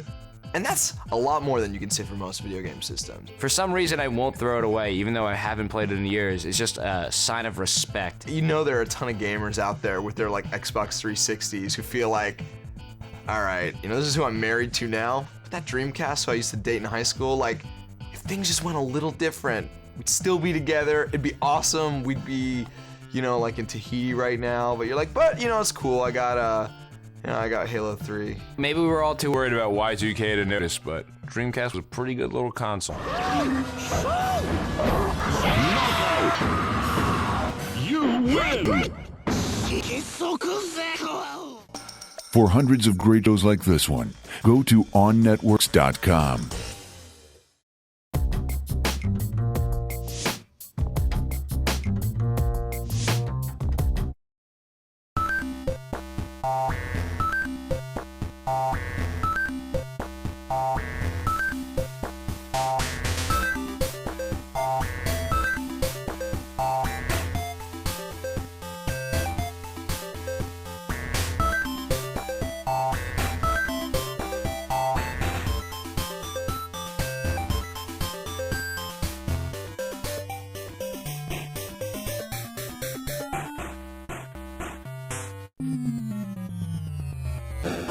Whenever mankind embarks in any kind of new creative endeavor, it always takes the law a little while to catch up. It's often difficult for the law to keep up with technology just because it moves so fast. And video games, when they first came out, there was no rules really governing it. Is it software? Is it art? Is it a toy? No one was really sure what it was. It's still a weird medium in that it mashes together all of these different media to create something that makes it really hard to legislate and sort of determine who owns what intellectual property. In the history of video games, there have been hundreds of lawsuits. There were lawsuits before the term video game was even used. So these are kind of like the growing pains that happen in a new industry. And because everything was so fuzzy and unclear back then, some people could get away with murder, and other people, they got sued just by walking out the front door in the morning. So the first commercial video game system was the Magnavox Odyssey, created by this guy, Ralph Baer, who decided that he was going to go ahead and patent an electronic controllable game projected on a TV, which is basically the guy trying to patent video games. It's as if Gutenberg had patented the whole idea of books. This whole medium was patented, video games. No one even knew this was going to be an industry or an artistic medium. They just thought this was a bunch of consumer electronic products that would sell for 2 seasons and then just disappear. But because they had these patents, Magnavox was actually able to wring licensing fees for a couple of years out of companies like Atari for stuff like Pong. All right, so if Magnavox basically came out and patented the entire medium of video games, Atari took it a step further and said, all right, we're going to start patenting genres. One of the most famous early legal intellectual property cases with video games involved Pac-Man. Obviously, Pac-Man was a huge arcade hit back in 1980, and it took him a year or two to end up on home consoles, which he eventually did for the Atari 2600. But in the meantime, Magnavox had come out with a game for the Magnavox Odyssey 2 called Casey Munchkin. Casey Munchkin was a game in which you moved a cartoonish character around a maze collecting dots. Atari decided there couldn't be 2 maze games, so they sued the makers of Casey Munchkin Phillips, and they actually won. And they tried to work this angle where, oh, you can't do your product because it's too close to my product. In reality, it's kind of like saying, oh, I did Star Trek, so you can't do Star Wars because they're both about guys in space shooting aliens. I mean, some of the best games of all time, right? Like Galaxian and Galaga. Taito could have sued them, saying, oh, you infringed on shooting aliens that are coming down in rows, after Space Invaders.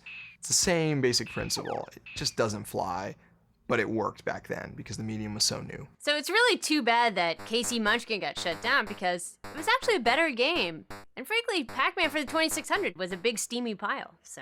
The legal thinking went the other way in the case of Data East versus Epix, where Data East had a game called Karate Champ, and then Epix had a game called World Championship Karate. They were both basically 2 guys standing on opposite ends of an arena karate chopping each other, kind of looked alike, and they had kind of similar gameplay, the kind you would find in any sort of fighting game. And the courts, in this case, realized that Data East's Karate Champ and Epix's World Championship Karate were different properties playing in the same genre. The court actually ruled that if a 17-and-a-half-year-old kid can tell the difference between these 2 games, then it was okay to have 2 games that were really similar. The legal test was if a reasonably intelligent person could distinguish between the 2 products.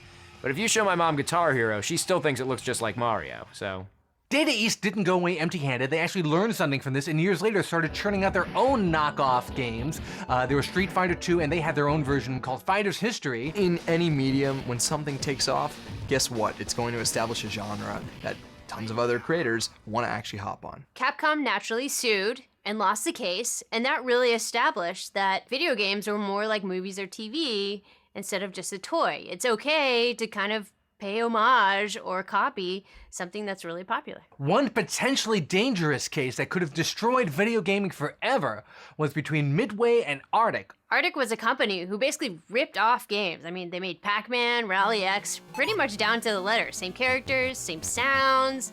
Sometimes they didn't even change the name. When they got sued, what Arctic said was, since video games are kind of transitory experiences, I could go left this time, I could go right that time, they're not the same twice. Therefore, according to the letter of copyright law, you can't actually copyright them. Because the game's different every time you play it, there's no single experience to copyright. And the prosecution was like, yeah, it's actually a valid point. When copyright law was last visited in 1976, it wasn't really accounting for video games as this new medium. And so Arctic International basically said video games cannot be copyrighted as an audiovisual work. These guys had obviously done their homework. They knew what they were going to say before they went into court. They knew they had a rock-solid argument. But the judge was smart enough to recognize that even though they were interpreting the law literally, they weren't really in the spirit of the law. It was this verdict that actually laid a significant precedent for video games, right? For games to be respected and protected as works of art. So Arctic had another product. It was a speed-up board for Galaxian. You plugged it into your arcade machine and it would make the game go faster, which was kind of cool. They got sued, and they lost that case also because it was determined that theirs was a derivative work. Unfortunately, to make this Galaxian speed-up board, they had to use some of Galaxian's code, which is definitely illegal. The code itself is protected as literary work, even then. This issue of can you alter other people's work came up again in 1990 with The Game Genie by Galoob. Anyone that owned the original Nintendo probably remembers the Game Genie. It was a big deal when it came out. It was this connector that went between the game and the system itself, and when you turn the system on, you'd have a chance to enter some codes. And it would give you all kinds of cheats. Unlimited lives, invincibility, new weapons and ammo, all kinds of cool stuff like that. This is kind of the beginning of people modifying games. Now you can do it with a patch or in software usually. Back then, the only way to modify a Nintendo game was with this Game Genie, and Nintendo did not like that. Unlike the Arctic case, Nintendo loses because the Game Genie is something that you use after a purchase. So the courts determined that if a customer buys something, they own it, and they can do with it whatever they want after it's theirs. So the important legal concept discovered here was that video games are protected under the same fair use laws as any other artistic medium. Once you had that cartridge, you could take it home and play it in the machine, you could put it in the box on the shelf and just look at it, you could put it in a sandwich and eat it. You owned it, you could do whatever you wanted with that physical product. It's as if you bought a movie and for some reason you wanted to re-edit it, just for your own use. You didn't want to sell it, you just want to re-edit it. That's obviously legal. Same principle here, it's fair use. Nintendo, of course, did not want to hear this. They appealed the case and they lost, and they tried to appeal it all the way up to the Supreme Court, which refused to hear the case, sticking a fork in this once and for all. It's interesting because now the way they get around it is many games have you sign an end-user license agreement when you start off. Most games, especially computer games, will make you agree to a long document that you never read before you can actually play the game. So you scroll down to the bottom, you hit I agree. What you're actually doing is giving away your firstborn child and any right to use the game in the way you want. They're saying you have to use it our way. The whole issue of once you bought the game, you can do whatever you want comes up again in 1987 with Blockbuster and Nintendo. Blockbuster was renting movies and then, with the video game boom at the time, decided to start renting Nintendo video games. Nintendo says, hey, people are renting games, not buying them. We're going to lose out. We're going to find some way to sue these guys. Well, they lose because, you know what? Blockbuster bought them. They can do whatever they want with them. But then, Nintendo, out of spite, goes after Blockbuster and says, well, what about the manuals? Blockbuster made a habit of photocopying their manuals. So that they lost the manual, which I think I lost like the Simon's Quest and Metal Gear manual. Well, I didn't lose them, but really bad things happened to them. They'd be backed up. Nintendo was like, whoa, hold on a minute. You can't do that. It's copyright infringement. They were right. You can't do that. It's illegal to Xerox copyrighted material and then turn around and make money off of it as well. So Blockbuster still had the right to rent games, they just had to put the original manuals in with them, and that's why every time you go to Blockbuster and rent a game, there's no manual in the box because some little douchebag lost it already. It's almost just like the biggest FU from Nintendo to Blockbuster. It's like, we didn't win the big one, but you can't photocopy the manual to Clue Clue Land. So often, you would not get instructions with the games you rented. Congratulations, Nintendo, you did it. You win. And honestly, there are thousands of lawsuits like that in the video game. I mean, the video game industry has seen more lawsuits in short history than most, industries probably seen in their entire lifetime. No one really saw video games coming. They kind of exploded out of nowhere. The internet was kind of a Wild West for a while, and there were no rules. But everyone knew the internet was coming. They've been talking about an information superhighway forever. Video games really came out of nowhere. Nobody would have thought that 20, 30 years ago, there would be all of this commotion about a video game. It's like one of those things where you're like, I just made a digital image move on a television screen, and now you have billions of dollars pumped into development, design, marketing, and litigation. At this point in 2008, the rules that govern what you can and can't do legally with video games are pretty well established. It's just too big for Sony to be putting out their own version of Super Blario and getting away with it. It took 2-3 decades of brutal lawsuits to get there, but that's where we are now, and we'll see if it holds up.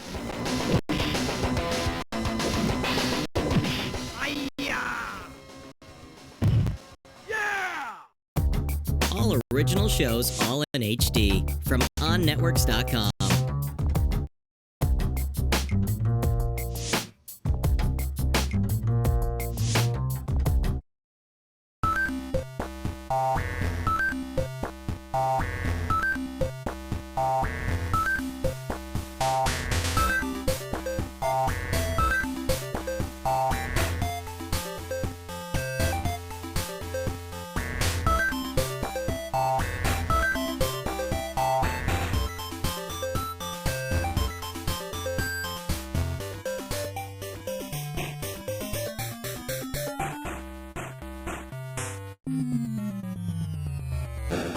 Now, breaking into the video game business has always been very difficult. Today, you need a multi-zillion-dollar budget and a big team to make a game. Back in the day, you needed access to really high-end, obscure equipment because people didn't have high-powered computers in their houses back then. It was really hard just to be a guy with a soldering iron and a dream. Despite the fact that we now live in an age in which it's really cheap to get your own tools to create media and then actually have free tools to blast it out to anyone, there once was a time in which power to do that kind of thing was expensive and only a few people had access to it. So back in 1981, a couple of MIT students named Doug McRae and Kevin Curran started a company called, anonymously enough, General Computer. Now these are guys who loved video games. They had a couple of arcade machines, they loved playing them, they loved playing around with them. They actually went out and leased games and put them around campus so they could collect the quarters. They loved gaming, but they were just engineering students. They had no way to really break into the games business. See, there are two MIT students who basically said, you know what, we love games so much we want to get into the business, but they didn't have the money like,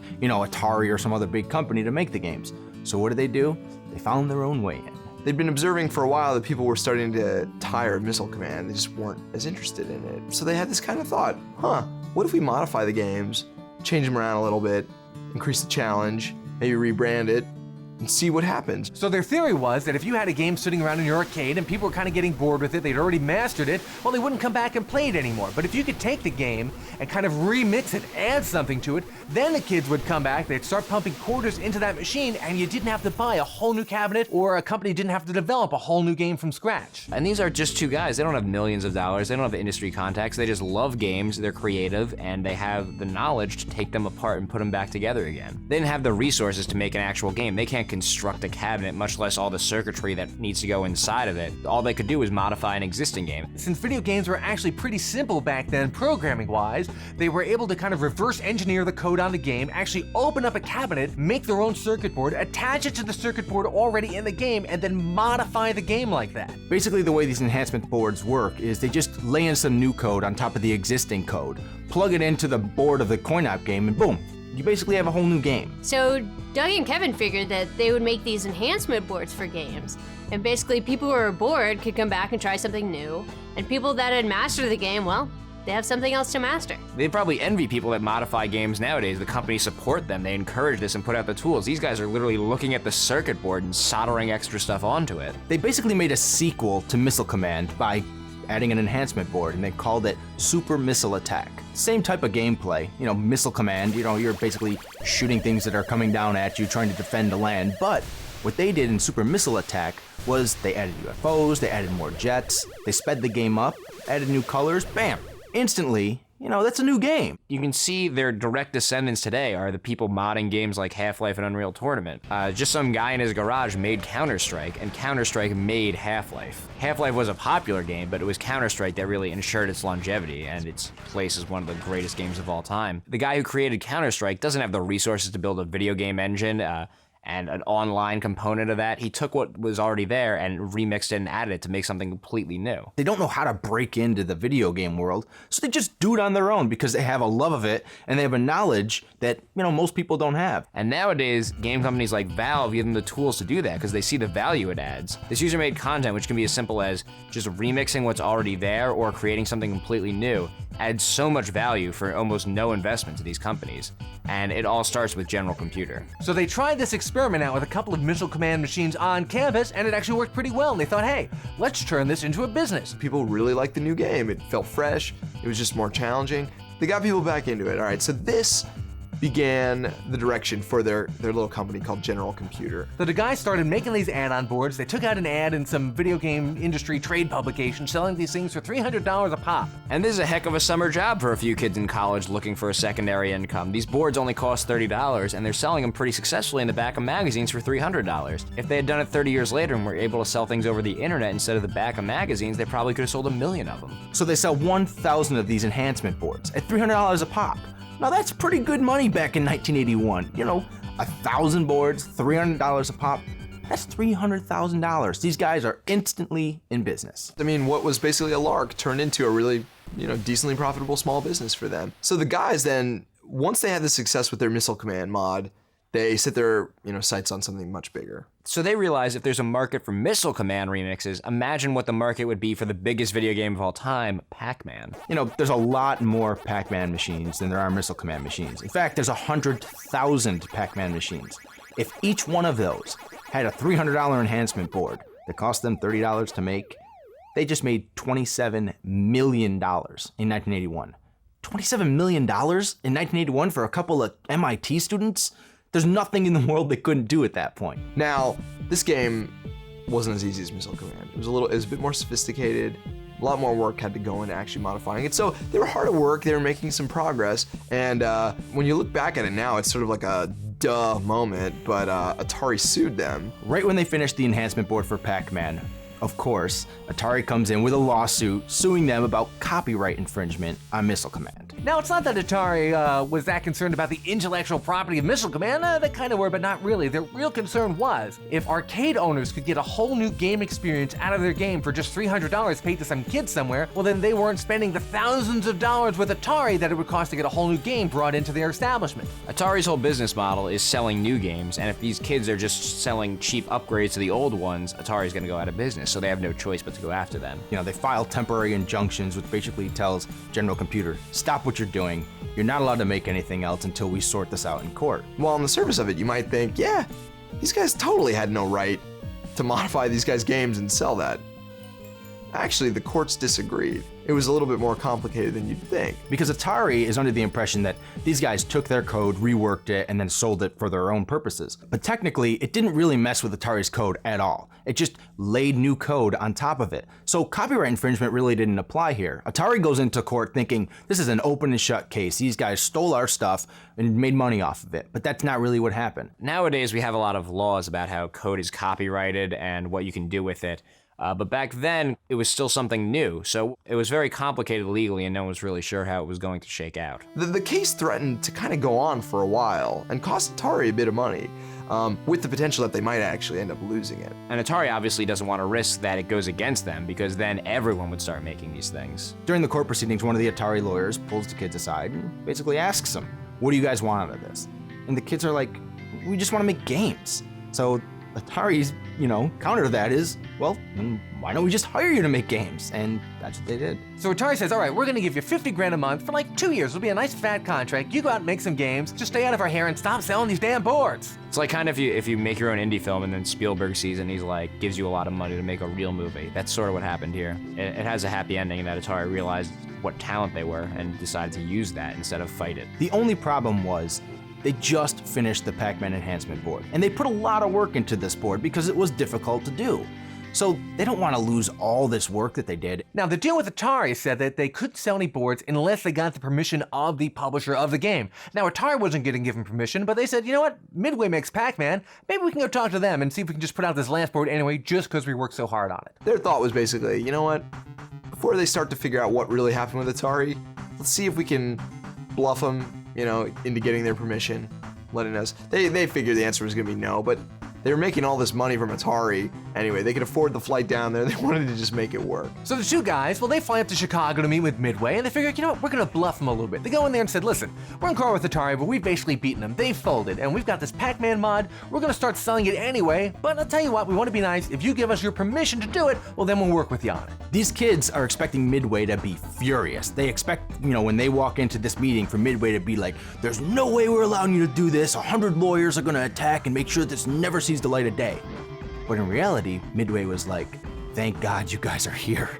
We have nothing else. Basically, Pac-Man was the surprise hit. You know, they had no idea it was going to become what it was. So Midway basically had thrown all of its resources against Pac-Man, leaving no time to develop the follow-up and figure out what it was going to be. So anytime you've got a hit, you gotta follow it up with a hit. So Midway had one of the best-selling games in the world, Pac-Man, but they didn't have anything to follow it up with. And so these two young guys came in with new ideas. So they're like, wow, we have something else. This is great. We didn't have to do anything for it. You guys already did it. We have nothing because all of our money and time has been spent with Pac-Man. So these kids are pretty much come in and they save the day. So Midway takes a look at what these guys have made. It's basically an add-on that turns Pac-Man into a game called Crazy Otto. It's like an improved version of Pac-Man. He's got legs, he's running around, but the mazes are better. It's just a much cooler game. Well, Midway says, all right, Crazy Otto, whatever. Instead of doing Crazy Otto, Midway was like, look, let's just keep it in the Pac-Man world and do a sequel to Pac-Man. And, you know, collectively, they sort of looked at Pac-Man and they said, you know, it's been a big hit with women.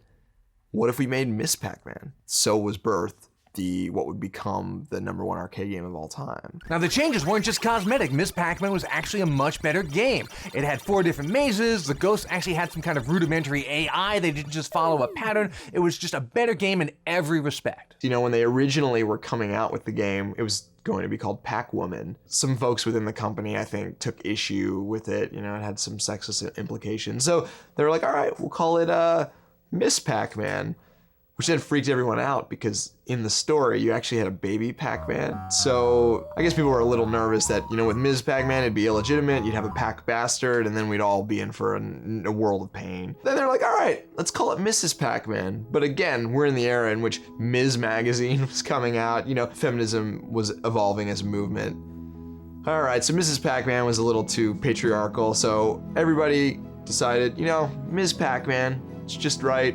They agreed upon it. Yeah, the crazy thing is this whole flap about what should we call Ms. Pac-Man took place 4 days before the arcade machines were going into production. So it was Pac-Woman up until 4 days before they started producing the game. Technically, there were no Miss Pac-Man machines. There were Pac-Man machines with an enhancement board plugged in, some stickers slapped on the side, and ta-da, Miss Pac-Man. So it's so funny, you know, when you think about it, Ms. Pac-Man, you really feel like, oh, that's Pac-Man 2.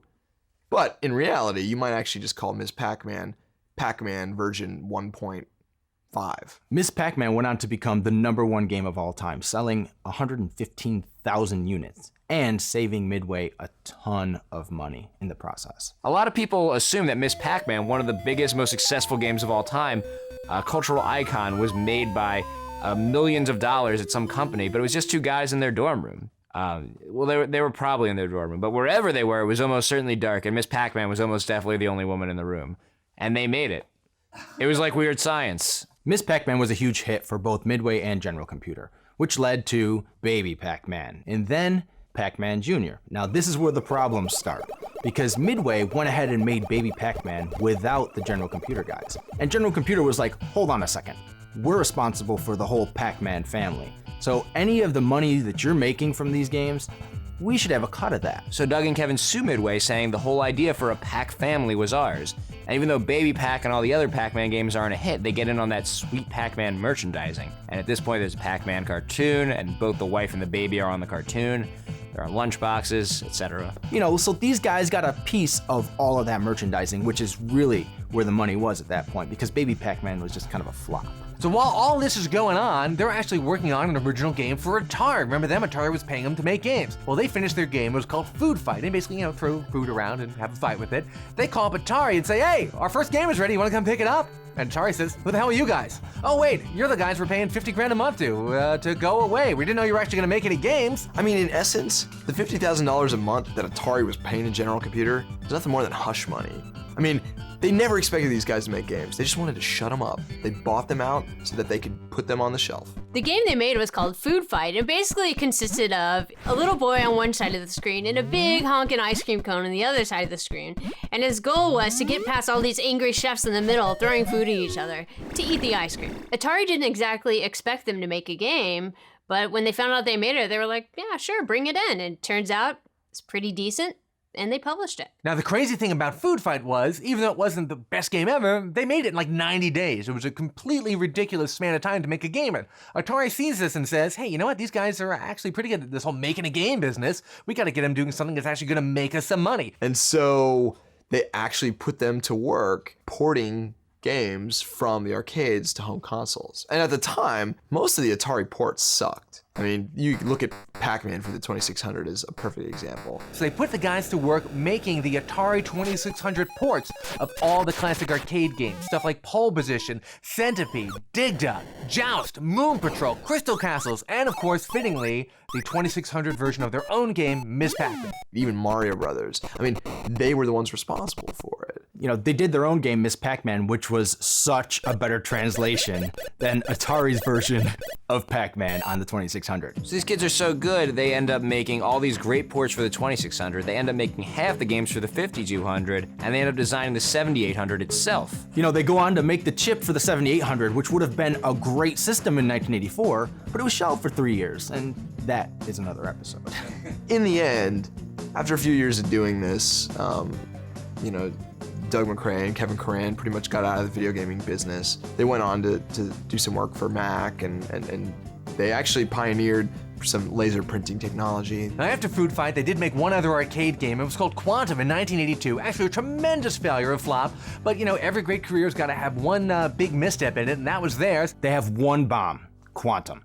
But to offset that, they also have the #1 game of all time in Ms. Pac-Man. They went on to pretty much make Atari the name that it is now. I mean, that's not too bad for two college kids out of MIT who had no money to start with, had no ties to the video game industry, and just loved video games. At least spiritually, the fact that Doug McRae and Kevin Coran got in there as fans, made their own mods, actually ended up being bought out by not just one, but two major game makers, basically laid the groundwork for aspiring modders that, you know, carries over into today.